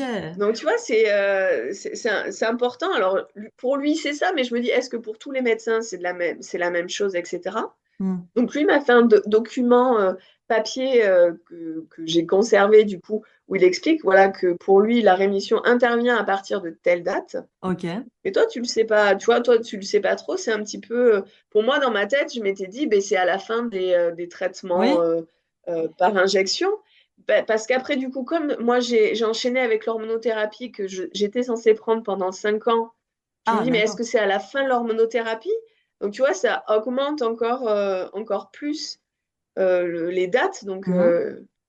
je ne sais pas. Oui, Je- c'est un peu flou donc, cette notion ouais. Donc, de voilà, t'as rémission. pas, on te donne pas. Donc là, pour moi, enfin, moi, à titre personnel, je sais que maintenant, je suis en rémission depuis mai 2019. Ok, d'accord. Même si dans ma tête, tu vois, c'est pas vraiment OK parce que finalement, j'ai eu mes traitements après, quoi. Ouais, ouais, bien sûr, ouais, je comprends. Ouais, c'est un peu spécial comme notion. Et Ouais. Maxime, tu l'as rencontré du coup combien de temps après la fin de tes traitements? Mais j'ai eu ma dernière thérapie ciblée en août 2020 et Ok. j'ai rencontré Maxime en avril 2021. Ok, oui, donc une demi-année plus tard, un peu plus, ouais, Ouais, quasiment un an. Et ouais. lui, comment, bah, donc c'est ce que tu disais tout à l'heure, comment il l'a pris, bah, tout cet historique, hein, tout ce background, on va dire, autour de la maladie. Quelle a été sa réaction vraiment quand il a appris ton histoire? Bah, alors, je vais pas dire qu'il s'en fichait, mais ça semblait anecdotique en fait pour lui. Ouais. Qu'aujourd'hui, j'étais en pleine forme et que j'allais bien et c'est tout en fait. Lui, ce qui l'intéressait, c'était ça. Que voilà, j'étais en pleine forme aujourd'hui. Pour lui, j'étais guérie et que tout allait bien, tu vois. Ça a été, j'ai découvert en fait ces craintes par rapport à la possibilité d'une récidive Mhm. euh, quand, euh, quand j'ai parlé, en fait, parce que donc je suis enceinte, je vais bientôt accoucher. Donc on a fait un protocole Mhm. de PMA, si tu veux, je te raconterai.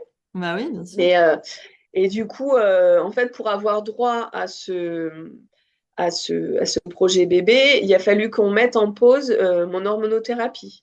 Ah oui, Donc le d'accord. traitement qui empêche la récidive. Et du coup, à la base, ce qui avait été vu avec l'oncologue, c'est que on me donne l'autorisation, après évidemment avoir fait une batterie d'examens assez Mhm. poussée pour vérifier que le cancer n'était pas de la partie, on m'a donné 24 mois. Donc, durant ces 24 mois de pause, donc de Ok. fenêtre thérapeutique, Mhm. euh, j'avais la possibilité de mettre en place un protocole de PMA, d'avoir le temps de tomber enceinte, le temps de la grossesse. Et dès l'accouchement, hop, on repart sur l'hormonothérapie pour continuer à me protéger d'une D'une éventuelle éventuelle récidive. récidive. Ok. Ouais. Sauf que quelque chose qui était inenvisageable pour moi au départ, l'allaitement, petit à petit, au cours de ma grossesse, je me suis dit, oui, mais au début, c'était inenvisageable, hein. Pour moi, c'était nourrir mon enfant avec un sein malade, donc vraiment pas possible. Mhm. Et petit à petit, je me suis dit, oui, mais pourquoi pas? Et ça chemine. Aujourd'hui, c'est encore, tu vois, ça reste en réflexion. Et puis aussi, dans notre parcours de PMA, euh, il nous reste un embryon au CHU, donc tu vois, qui nous attend au congélo. Et dans ma tête, je ne peux pas l'y laisser, parce que je me dis, mais il va être détruit. Tu vois, c'est hyper compliqué. Et donc, et durant la grossesse, mûrit dans ma tête, et c'est encore en réflexion, bah, j'ai pas des idées arrêtées, mais d'allaiter du coup mon bébé et d'éventuellement enchaîner avec une autre grossesse D'accord, ah derrière pour ouais. avoir un deuxième enfant. Ouais. Génial. Donc, ça induit le fait de faire exploser du coup ma fenêtre thérapeutique. Ouais. Et quand quand cette idée a germé et que je l'ai évoquée avec Maxime, ça a été, je pense, assez compliqué à vivre pour lui. Parce que, et du coup, il est très taiseux, donc comme beaucoup d'hommes, il m'a jamais dit les choses clairement. Et c'est en discutant avec la sage-femme, et c'est elle qui a été un peu rentre dedans avec moi en me disant, mais est-ce que tu te rends compte qu'aujourd'hui, tu n'es plus toute seule, que, en fait, cette possibilité de récidive, tu ne la portes plus seule, mais Maxime la porte aussi avec toi. Et je l'ai vu, et c'est là que j'ai vu dans les yeux de Maxime vraiment, tu vois, cette crainte d'effectivement de récidive et que je meurs très clairement, Ouais. tu vois. Et c'est là que j'ai découvert qu'il avait cette crainte aussi. Tu vois, oui, effectivement, elle peut récidiver. Il y a une possibilité de récidiver. Et, euh, et il a fallu que je le rassure par rapport à ça, que je me rassure ainsi un petit peu au passage. Et du coup, donc quand j'ai vu mon oncologue là, il y a quelques mois, j'ai posé la question en fait de Mm. savoir voilà, qu'est-ce qu'il adviendrait si j'avais ce projet-là, etc. Parce que je veux pas faire n'importe quoi aussi. Le but, c'est pas de tomber enceinte, d'accoucher et puis de faire de mon bébé un orphelin derrière. Donc, ça n'a pas grand intérêt. Et, enfin, pas un orphelin parce qu'il y aurait toujours son papa, mais de priver Oui, de sa bien mère. sûr. Mm. Et, euh, et du coup, en fait, l'oncologue m'a rassurée en me disant, bon, moi, je veux toujours que vous repreniez l'hormonothérapie dès votre accouchement. Mais au vu de vos résultats d'analyse, des spécificités de votre tumeur au départ, de votre type de cancer, etc., euh, le risque resterait minime Ok. si vous aviez voilà, le projet effectivement d'allaiter, d'enchaîner sur une grossesse. Il me dit, voilà, la seule question qui reste à l'heure actuelle en suspens, ce serait est-ce qu'il y aurait intérêt à vous faire reprendre l'hormonothérapie parce que vous allez faire exploser la fenêtre thérapeutique ou pas. Voilà, ce serait un questionnement de cet ordre-là. Il dit, mais vous ne prendriez pas de risque inconsidéré si vous avez envie de faire ça. Voilà. Oui, À il l'heure a un actuelle, discours je ne sais assez toujours pas. encourageant. Oui, un discours positif. Et du coup, ça a rassuré mon compagnon qui, voilà, Oui. n'a plus, on va dire, ce spectre de la mort qui reste au-dessus, même si moi, je l'ai vécu, tu vois, pendant la grossesse, parce que tu te retrouves un peu sans filet, quoi. Hein, on te dit, l'hormonothérapie est là pour t'empêcher une récidive. Du jour au lendemain, tu ne la prends plus. Tu as un cancer hormonodépendant, du coup, enceinte, tu te retrouves avec plein d'hormones. Donc forcément, tu vois, tu y penses, hein, ça reste très présent. Et puis, au final, de prendre conscience que, effectivement, tu vois, quand je suis tombée malade par rapport au cancer, j'ai jamais eu peur de la mort. Peut-être c'est un côté un peu égoïste, mais je me suis dit, voilà, si je meurs, je meurs. Tu vois, je... Alors que là, évidemment, il y a mes proches, il y a mes parents, etc. Mais je le vivais un petit peu différemment. Là, c'est vrai que de me dire, bon, alors, il y a Maxime, mais il y a ce bébé aussi qui va arriver, donc tu vis un peu les choses différemment. Et j'ai eu pas mal de. Moi, je me suis fait accompagner pendant la grossesse, tu vois, c'est important d'avoir un espace de parole et de Mm. pouvoir dire toutes ces choses et déposer toutes ces choses parce que la grossesse, c'est beau, c'est merveilleux, tu vis plein de choses. Moi, toute ma grossesse, et encore à l'heure actuelle, j'ai du mal à réaliser que je porte la vie. Tu vois, c'est vraiment fou, en fait. J'ai tellement mis de barrières et de protections autour de moi que aujourd'hui, enfin, j'ai vraiment eu du mal à me dire que tu es enceinte, en fait. Tu es enceinte, tu as un bébé qui grandit à l'intérieur de toi, tu vas être maman. Pour moi, ça a été vraiment hyper compliqué, tellement en fait, j'ai toujours tendance, tu vois, j'ai un discours quand même très positif par rapport à mon cancer. Moi, je l'ai vécu un peu comme une bénédiction. C'est-à-dire que pour moi, mon corps me disait stop, stop, t'es pas aligné avec avec qui tu es, enfin. Donc voilà, ça fait des années, je pense que ça faisait des années que mon corps me disait stop et que je l'écoutais pas. Voilà, qui m'a mis un cancer pour bien me mettre un gros coup de pelle dans la tronche et me dire tu vas t'arrêter et faire les choses différemment, tu vois. Donc, je l'ai vécu, j'ai vécu mon cancer comme une bénédiction. Et, euh, et je sais plus ce que je disais. Et oui, et la maternité, au final, elle est, enfin, c'est plein d'ambivalence que tu as vécu un parcours à la fois très compliqué avec ce Oui, cancer que bon, tu vis comme une bénédiction et après tu tombes ouais. enceinte et là il faut réaliser que C'est pour maintenant tu ça, portes ouais. la vie et J'ai retrouvé le fil. Et du coup, en fait, j'ai toujours eu donc une vision positive de la ouais. chose. C'est-à-dire que de quelque chose de dramatique, je vais arriver à en tirer des enseignements et à tirer le positif de la Mm. situation. Et je suis assez douée pour faire ce genre de choses. Sauf que là, je me suis retrouvée avec que du positif, tu vois. Une nouvelle merveilleuse, tu vois, plein de bonheur. Et en fait, de ça, je savais pas quoi en faire. Pour Ah moi, ouais. c'est pas mon habitude en fait. Je savais pas comment gérer ce bonheur, quoi en faire. Ça a été hyper déroutant pour moi. Et puis, limite, quand tu as vécu, t'as enchaîné des choses dramatiques, tu dis, bon, forcément, il va arriver quelque chose. Ça va capoter. Tu vois, Ouais. c'est le truc. Pour moi, c'était une évidence. Voilà, il allait se passer quelque chose. Donc j'ai eu du mal à vivre pleinement et sereinement cette grossesse. Ah ouais, je comprends. Après un parcours pareil, c'est sûr que il faut accepter que le bonheur frappe enfin. Ouais. Et comment s'est passé le parcours de PMA du coup avec Maxime? Alors lui, il a vécu comme quelque chose de hyper difficile. Moi aussi, hein, émotionnellement, parce que c'est pas simple. Mais avec du recul, ça a été assez rapide.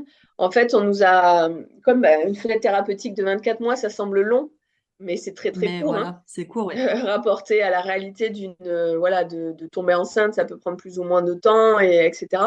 Donc on n'a jamais essayé naturellement. On est pas parti de suite sur un protocole de fécondation in vitro Ok. directement. Donc ils ont en fait donc les ovocytes sont conservés sur deux par deux, sur des lamelles, donc deux par deux. Mm. Donc, comme il y en a 10 au total, ils nous ont proposé d'en dévitrifier 10 dans un premier temps et de les féconder. Ok. Donc, c'est ce qui a été fait. Sur tout ça, donc il y en a un à la décongélation qui n'a pas pris, donc ils l'ont enfin, qui n'était pas en bon état, donc ils l'ont écarté. Et ensuite, je sais plus, je me souviens plus les nombres exacts. Mais au final, il en restait 4. Ok. Donc de ces 6, il y a eu 4 embryons, ce qui est un très, très bon score. Et donc, on souhaitait faire une implantation gémellaire, voilà, parce qu'on s'est dit sur 24 mois, moi, mon rêve, c'est d'avoir 2 enfants. Et du coup, ben voilà, je me suis dit, comme ça, c'est fait en une fois, hop, c'est réglé. Après, je peux prendre l'hormonothérapie et tout va bien. Tu vois, un Ouais. peu dans mon délire De de prévoir. contrôle, Ouais. tout va se faire comme ça, blam, blam, blam. Et en fait, donc, ce premier transfert n'a pas fonctionné, ce qui a D'accord. été un raz-de-marée pour nous, parce que déjà, bon, émotionnellement, c'est pas simple, parce que même si je n'ai pas droit à l'heure actuelle d'être stimulée, donc justement bah, à cause de mon cancer, Ouais. tu es stimulé, mais à minima, juste pour préparer en fait ton corps, donc ton endomètre, à recevoir les embryons. Mais bon, même ça, pour moi, c'est de suite, je vais prendre du poids, donc je vais être mal dans mon corps. Émotionnellement, c'est un peu les montagnes russes, donc c'est assez compliqué. Et puis, tu es tellement dépossédé, en fait, quand tu es dans un protocole de PMA, enfin voilà, faire un enfant, c'est l'intimité d'un couple qui amène la vie. Là, en fait, tu participes sans participer. En fait, les Oui, médecins tout est fabriquent très un enfant médicalisé. ouais. Et toi, tu es spectateur un peu du truc, tu vois. Moi, mon compagnon, il a eu le sentiment d'être un donneur. Et moi, j'ai l'impression d'être juste le réceptacle qui va recevoir l'embryon. En fait, c'est vraiment très particulier. Donc, quand bah, il y a eu l'échec de cette première tentative, ça a été un raz-de-marée pour nous. Et moi, je suis un peu tombée au fond du seau en disant à Maxime, bon, laisse tomber, voilà, je peux pas être maman. De toute façon, je l'avais prévenu à la base, c'est compliqué. Voilà, je suis pas faite pour être mère. Je dis, voilà, j'ai pas eu, vu que mon projet de vie, c'était d'être maman à 30 ans, bah là, au final, j'étais sur mes 40 et je me dis, voilà, c'est trop tard, Ouais, ça t'étais sert à plutôt rien défaitiste. d'essayer. Ouais, j'ai vraiment dans un très mauvais état d'esprit, tu vois, en me disant oui, la vie a mis un cancer sur ma route qui m'a privé de ma fertilité, c'est un signe, tu vois. Vraiment, j'étais Ah ouais, dans une spirale négative très, très compliquée. Et en fait, mon amoureux a eu la meilleure décision de sa vie en me disant, bah, écoute, tu sais quoi, je pose une semaine de vacances, on s'en va. Il me dit, enfin, on prend des billets d'avion, on s'en va, on part à Lanzarote. Et sympa. pour moi, Lanzarote, tu vois, c'est l'île des volcans et de la terre-mer. Donc, Mm. c'est vraiment hyper symbolique pour moi. Et j'ai trouvé ça génial. Qui me propose d'aller là-bas. À ce moment-là, enfin, j'ai émis plein de sens et plein de. Enfin, vraiment, j'ai vraiment eu un appel et ça nous a permis de nous rapprocher en tant que couple, voilà, de revenir à la source, tu vois, vraiment à la source de cette envie d'enfant et de qu'est-ce qu'il y a à la base au final, parce que là, tu es tellement dépossédé. Ouais. On te dit, ah ben là, enfin, vraiment, je trouve que la PMA, c'est compliqué. Tu as droit à des rapports sexuels à tel moment, mais là, tu n'y as pas droit, et là, il faut faire attention à ça, et c'est hyper compliqué. Et du coup, ce temps-là nous a rapprochés tous les deux. Et ça m'a rassurée et on est reparti derrière de plus belle dans le parcours de PMA. Donc, les deux tentatives suivantes, en fait, n'ont pas eu lieu parce que, mais bizarrement, mon corps qui était ménopausé à la suite de l'hormonothérapie ben, a repris un peu du poil de la bête, on va dire. Donc, ben, au moment où, en fait, il ne faut pas que ton corps ovule naturellement. Sinon, le Ok. transfert ne peut pas être fait. Ah Et ouais. il est avéré que, visiblement, les taux d'hormones que j'avais dans le corps ont révélé que mon corps était prêt à une ovulation. Ah ouais. Voilà. Donc, très bizarre. Donc, les deux tentatives suivantes n'ont pas pu avoir lieu. Et on a fait donc un deuxième transfert au mois de janvier Ok. 2023 d'un seul embryon puisque ben, les deux derniers embryons qui nous restaient n'avaient pas la même maturation. Ah Il y ok. en a un qui avait grossi, donc qui a été vitrifié à J2, Ok. et un autre qui a été vitrifié à J6 Ah ouais, ou d'accord. 5, non, J5 ou J6. Ok. Voilà, donc comme ils n'ont pas la même maturation, ils ne peuvent pas être implantés ensemble. Donc on a fait une implantation simple qui a tenu. Donc là, on attend une petite fille pour début octobre. Voilà. Génial. T'as dû être tellement contente quand t'as découvert le test positif ou la prise de sang. C'est une émotion, c'est un chamboulement, c'est assez fou en fait de... Enfin, après tout ce qu'on a traversé, t'as du mal à y croire en fait. Ouais, bah oui, j'imagine. C'était hyper compliqué. On a eu, puis enfin, ce qui est hyper rigolo, c'est que j'ai été très dans la retenue. Moi, je me rappelle de l'appel de la gynécologue du CHU de Bordeaux qui m'appelle, ah, c'est positif, elle était à fond. Et moi, j'étais vraiment sur la réserve, tu vois, vraiment oui, on va pas s'emballer trop vite. Voilà, j'étais heureuse, mais en même temps, je me suis pas autorisée. A posteriori, tu vois, je le regrette un peu, mais je pense que j'aurais pas pu le vivre différemment. Hmm. Je m'autorisais pas à être pleinement heureuse et avec cette naïveté, Oui, parce que tu t'étais, vois, tu n'avais plus tout. l'insouciance que tu aurais pu avoir avant. Ouais, Là, il y avait une certaine retenue c'est aussi, ça. c'est normal. Ouais, exactement. Et puis on a eu, ben, au bout de quelques semaines, j'ai perdu du sang. Ah, Donc là, ouais, ça a été d'ailleurs. ouais, grosse frayeur. Et en fait, on n'avait pas encore fait la première échographie. Et Mhm. du coup, on est allé aux urgences. Et aux urgences, on a vu voilà, notre Le bébé petit qui cœur. commençait à grandir. Donc, tu vois, les images assez Ah bah folles. ouais. Et en fait, juste après mon rendez-vous aux urgences, on m'a demandé de refaire un rendez-vous de contrôle parce qu'aux urgences, ils ne pouvaient pas nous certifier qu'il ne s'agissait pas d'une fausse couche. Ok. Donc, du coup, on m'a demandé à faire un rendez-vous avec ma gynécologue et c'est à ce rendez-vous-là que j'ai entendu battre le cœur du bébé pour la première fois. Et c'est là une émotion qui te prend aux tripes. Mhm. C'était quelque chose d'assez fou, en fait. Et je me revois, je l'ai enregistré parce que mon compagnon travaille régulièrement à l'étranger. Donc là, il était, je sais plus si c'était au Qatar ou en Égypte, mais bon, il n'était pas avec moi à ce moment-là. Et du coup, j'ai fait une vidéo pour pouvoir lui envoyer en même temps parce que lui, le pauvre, il vivait les choses à Bah oui, à distance. distance, ouais. et c'est des émotions folles, quoi, tu vois, de vivre ça. Et je me dis, et puis je vis ça avec l'homme qu'il fallait, tu vois. On vit, enfin, il y a un amour, il est hyper présent, en fait, autour de cette grossesse, il est hyper attentif. Je me dis, j'ai trouvé l'homme parfait pour ça. Alors, on se chamaille beaucoup, hein, ça c'est sûr, parce qu'on a deux caractères de cochon, mais vraiment, on est très présents l'un pour l'autre et il vit l'arrivée de ce bébé encore plus que moi, tu vois. Enfin, je trouve ça assez fou. On fait des séances d'autonomie, en Ouais? fait, tu vois, pour que le papa puisse communiquer avec le bébé. Et c'est fou parce que, donc, c'est une petite fille qu'on attend. Et elle a un lien avec son père assez dingue, tu vois, même au bout de ça, on a commencé à 5 mois de grossesse.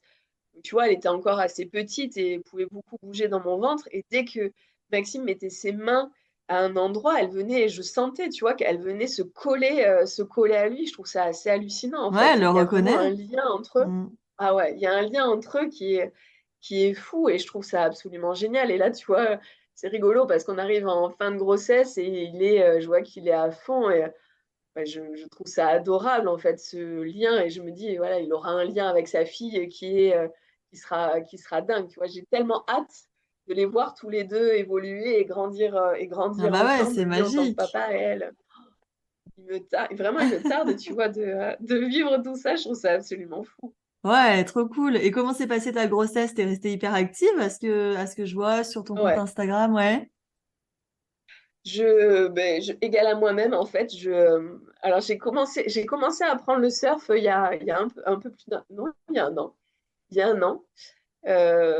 Et du coup, j'avais pas du tout envie. Alors j'ai ralenti le sport quand même pendant le premier trimestre parce qu'on Mm. m'avait dit de faire attention, etc. Et comme on avait eu cette petite alerte, je suis restée tranquille. Tu vois, au tout début, on est parti au ski avec les copains, donc j'ai pas skié, quelque chose qui me ressemble pas. Tu vois, vraiment, je suis restée hyper sage. J'ai un peu marché sur des œufs le premier trimestre, Ouais, mais dès le moment où le second trimestre a débuté, j'ai repris mes activités pleinement. En fait, j'ai jamais arrêté le yoga et pilates parce que je savais qu'il y avait aucun risque par rapport à mm. ça. Mais au second trimestre, j'ai repris le surf. Donc Génial. j'ai surfé jusqu'à plus de 8 mois de grossesse. Oh, ah ouais. Alors je suis pas une cador, hein, je reste dans les débutants et surtout je fais ça en club, donc je suis accompagnée, j'ai une prof avec moi, je suis entourée avec des gens que je connais, Oui, c'est voilà encadré. vois, donc je suis protégée, tu vois, mais j'ai surfé jusqu'à 8 mois de grossesse. Incroyable. Ouais, et j'ai fait du sport, voilà, j'ai fait du sport tout le temps. Là, j'ai ralenti là sur le dernier mois parce que je sens que je fatigue et que mon ventre est plus lourd et du coup ça appuie au niveau du périnée, donc je suis moins à l'aise, etc. Mais j'ai fait beaucoup de sport toute ma grossesse. En fait, j'ai été vraiment hyper active. J'ai eu une grossesse en fait qui me ressemble. J'ai eu tellement de chance. J'ai eu premier trimestre, j'ai pas eu de nausée. Ah ouais, top. Enfin, honnêtement, j'ai rien eu. Voilà, j'ai rien eu d'effets secondaires désagréables comme peuvent avoir les femmes. Là, j'ai juste maintenant un peu. Alors, j'ai des problèmes d'insomnie comme, voilà, comme Mm. toutes, mais rien de fou. J'ai juste, en fait, comme je suis pas très grande, j'ai un petit corps et du coup, j'ai pas un gros ventre. Bah, je me dis, ma petite fille, elle doit trouver de la place, donc elle m'appuie quand même pas mal sur l'estomac. Donc, j'ai eu une période où j'ai eu un peu de remontée acide, mais c'est tout. Voilà, j'ai quelques difficultés à manger parce qu'elle est très dans mon estomac. Mais j'ai rien. Là, maintenant, je commence à gonfler, donc j'ai les jambes qui gonflent un peu, Ouais. même beaucoup là, avec les canicules qu'il y a eu ces derniers jours. Mais vraiment, enfin, j'ai une grossesse de rêve. Tu vois, au final, C'est génial. voilà. Ah, vraiment, ouais, je suis vraiment chanceuse. Ah, Bon, tu le là, il tarde que mérites. ça se finisse quand même. Ouais, j'imagine. Ça devient lourd. Ça devient lourd et fatigant. Donc, et puis j'ai hâte de retrouver, de retrouver, tu vois, mon corps, de pouvoir être active de nouveau comme je le suis. Là, je suis un peu empotée. Je fatigue vite, tu vois, moi qui est quand même un tempérament à bouger beaucoup, à faire plein de choses, là, mon corps m'oblige au repos, en fait. J'ai du mal à faire les choses. Je suis un peu active le matin, Ouais, et puis mais très après, vite, voilà, il faut que je me pose parce que c'est trop difficile pour moi. quelle est la date de ton terme, la date d'accouchement prévue? Le 3 octobre. Ok, bah, Le ça 3 octobre approche. 2023. Ça approche. Ouais, ouais, Bon, ouais. super. Et donc, à voir après par la suite si tu allaites ou pas cette petite fille et si oui ou non vous vous relancez dans. Mais je sais pas encore, ouais. Ouais. On a réfléchi, j'en ai beaucoup discuté avec la sage-femme, parce qu'il y aura déjà un impact physique. Enfin, tu vois, il y a quand même pas mal de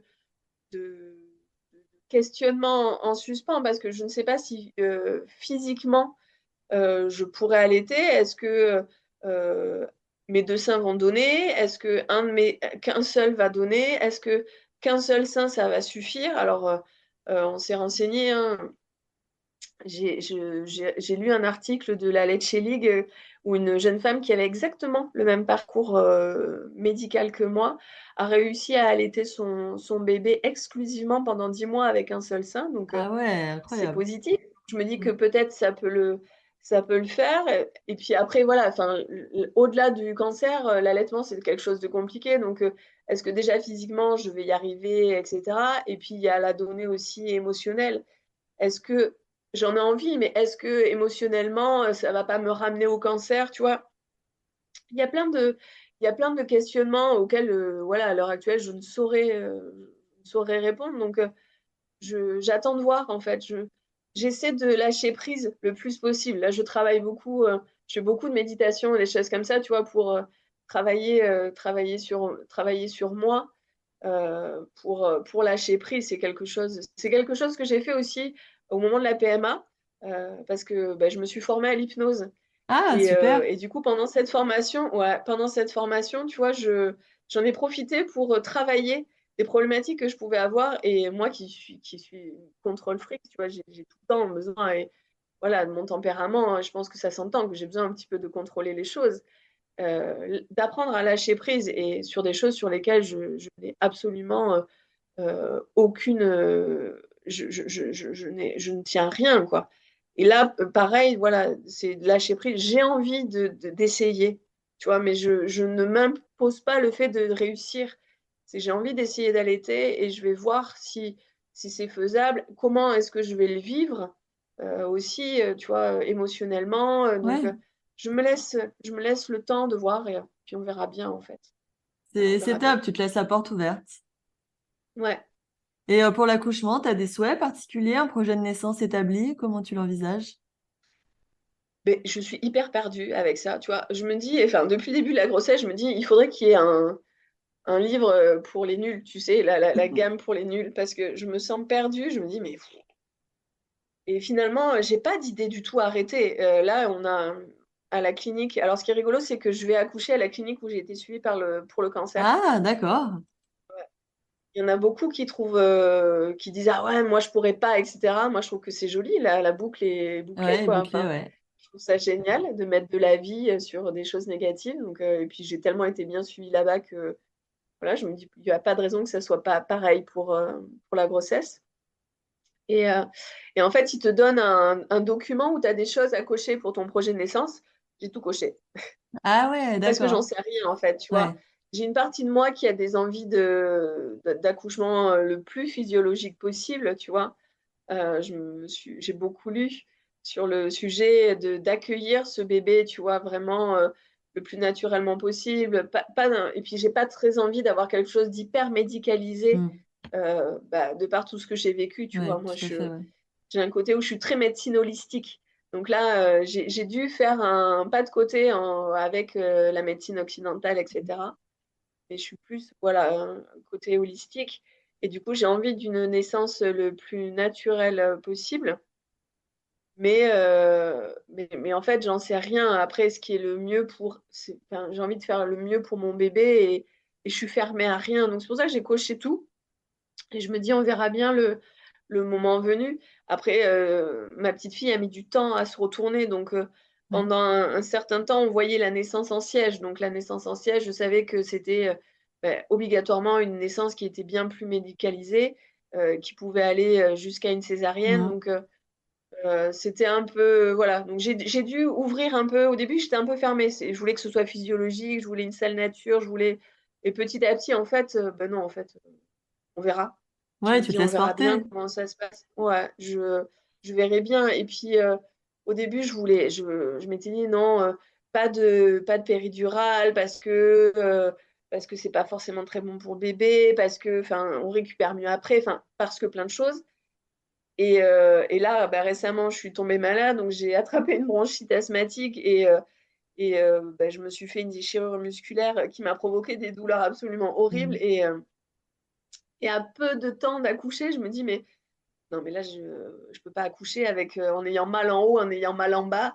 Je me Ouais. dis, c'est pas possible de gérer comme ça. Et j'ai eu une. Voilà, à cause de 2 quintes de tout, la douleur s'est empirée. Et en fait, j'ai eu un moment où j'étais tellement mal dans la douleur que j'avais qu'une envie, c'est qu'on m'ouvre, tu vois, qu'on me fasse une césarienne en urgence, qu'on Ouais. enlève le bébé et qu'on puisse me donner de la morphine, tu vois, à haute dose pour que j'ai plus cette douleur tellement j'ai souffert.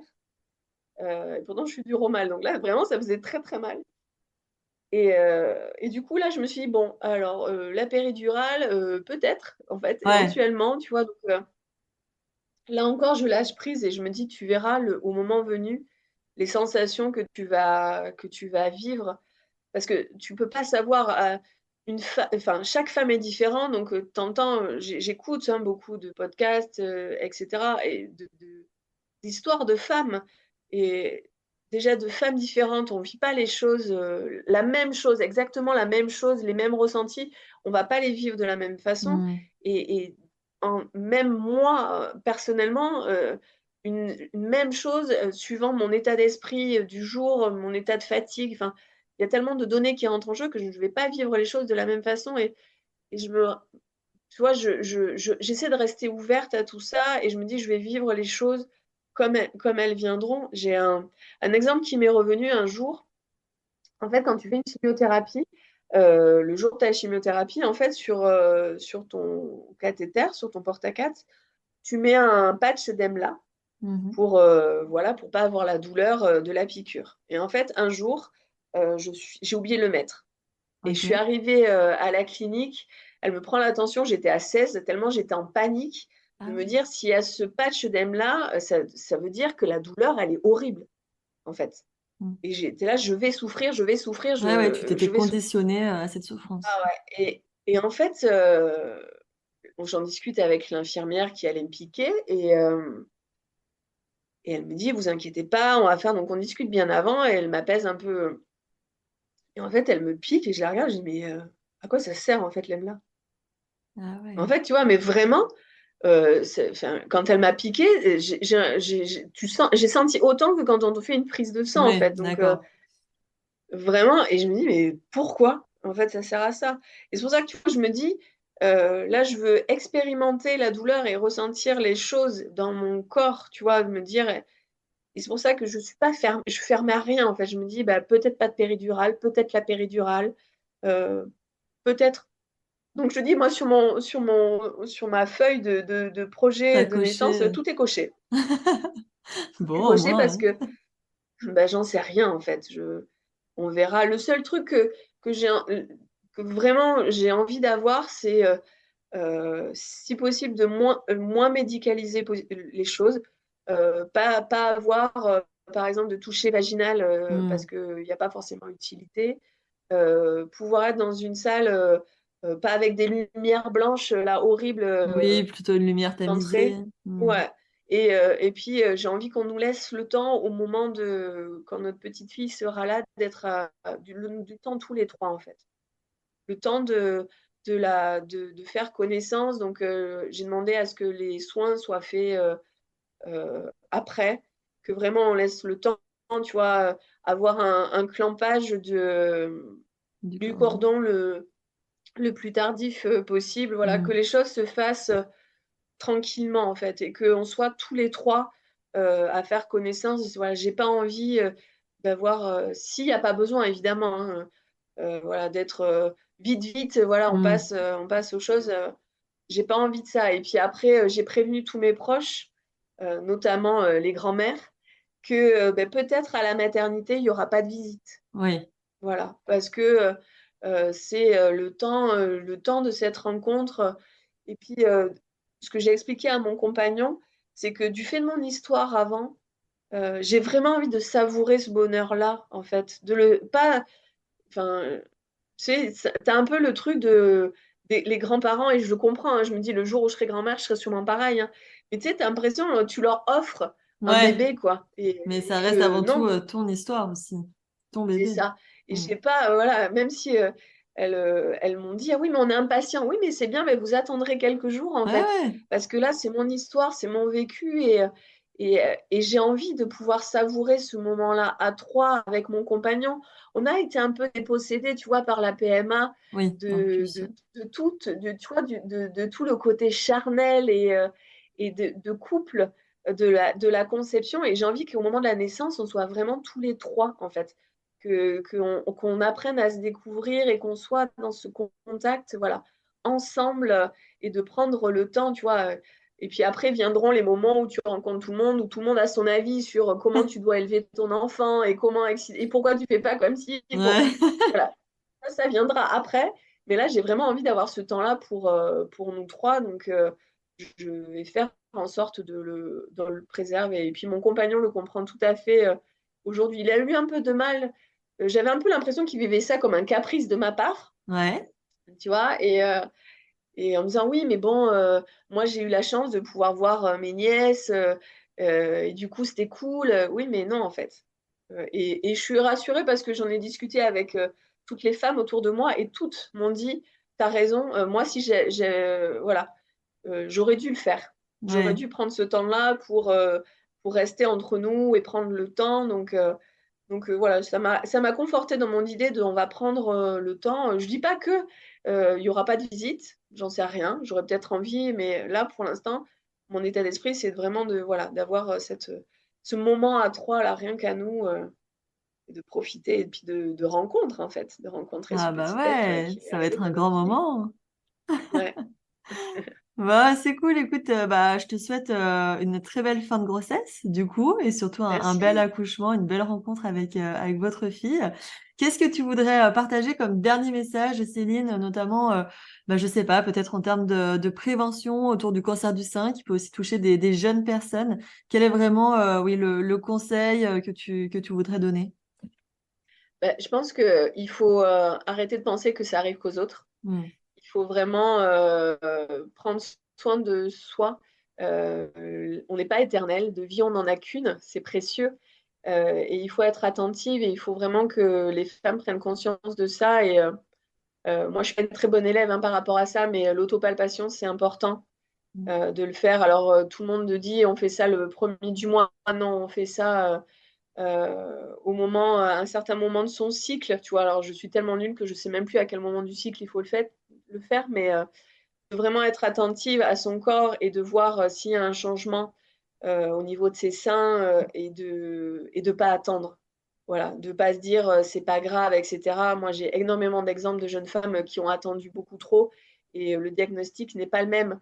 Un Ouais. cancer du sein qui est pris tôt a plus de chances de guérison qu'un cancer qui va être pris tard. Et plus on est jeune, en fait, plus nos cellules se reproduisent vite. Donc les cellules cancéreuses, pareil. Ouais. Donc plus la maladie va se répandre rapidement. Donc vraiment être attentive à son corps et prendre soin de soi, c'est important. En tant que femme, on a toujours tendance à vouloir prendre soin des autres, mais on s'oublie un peu au passage. Hmm.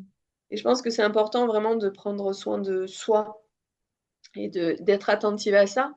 Et puis l'autre message, c'est que ben voilà, j'ai 40 ans et que j'ai eu un cancer du sein qui a ravagé ma fertilité de par la chimiothérapie, mais je suis enceinte aujourd'hui et je vais devenir maman, donc c'est possible. Voilà, et je sais que je suis chanceuse parce que c'est pas le cas de toutes les femmes, mais il y a de l'espoir dans toute chose et il faut se focaliser sur les belles choses en fait. Et c'est important. Je veux dire, la vie, elle est difficile. On a des choses dramatiques, mais elle est jolie et c'est important de se focaliser sur les petites choses belles du quotidien en fait, parce qu'on voit des belles choses toute la journée, mais on est tellement le nez dans le guidon très souvent qu'on zappe tout ça. Donc vraiment se concentrer sur les belles choses qu'on vit au quotidien. Je trouve ça hyper important. Bah, écoute, merci Céline pour ce beau message qui, je suis sûre, résonnera dans bon nombre d'oreilles.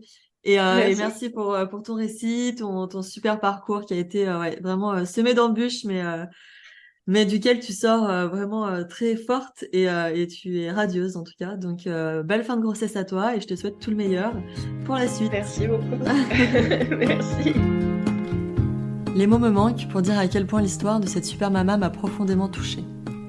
Je suis tellement admirative de sa force de caractère, de sa positivité à toute épreuve et de son courage immense. Donner la parole aux femmes, aux mères touchées par la maladie est vraiment indispensable. Ce mois d'octobre rose nous rappelle encore une fois à quel point il est important de s'autopalper, de consulter au moindre doute, et ça tout au long de l'année. Pour la petite anecdote, cet épisode a été enregistré courant septembre, et si vous avez bien suivi, la date prévue d'accouchement de Céline était au 3 octobre. Je vous laisse donc avec une petite note vocale qu'elle m'a transmise afin qu'elle puisse vous raconter la rencontre avec sa fille adorée. Depuis l'enregistrement de ce podcast, une petite Olivia nous a rejoint le 30 septembre 2023 à 8h39 du matin. Un petit bébé warrior puisque c'est grâce à elle que nous avons évité la césarienne pendant l'accouchement puisque 2 jours avant j'ai été hospitalisée pour un début de pré-éclampsie. Et j'ai donc été déclenchée. Et c'est grâce à ce petit bout de bonne femme que le travail est allé très vite. Voilà. Donc c'est un petit bout qui fait le bonheur de son papa et de sa maman, qui est mignonne comme tout. Une petite blonde, sûrement aux yeux bleus comme son papa. Merci à toutes d'avoir écouté cet épisode. Si vous avez hâte d'écouter de futures mamas nous raconter leurs plus belles aventures, vous pouvez vous abonner au podcast. Cela vous permettra d'être tenu au courant de la sortie des prochains témoignages. Vous pouvez aussi nous rejoindre sur Instagram pour échanger et partager. Pour celles qui souhaitent nous raconter leur super récit de maternité, vous pouvez m'envoyer un petit mot à l'adresse inscrite dans les notes de cet épisode. C'est avec un immense plaisir que j'échangerai avec vous. Je vous embrasse et je vous dis à très vite.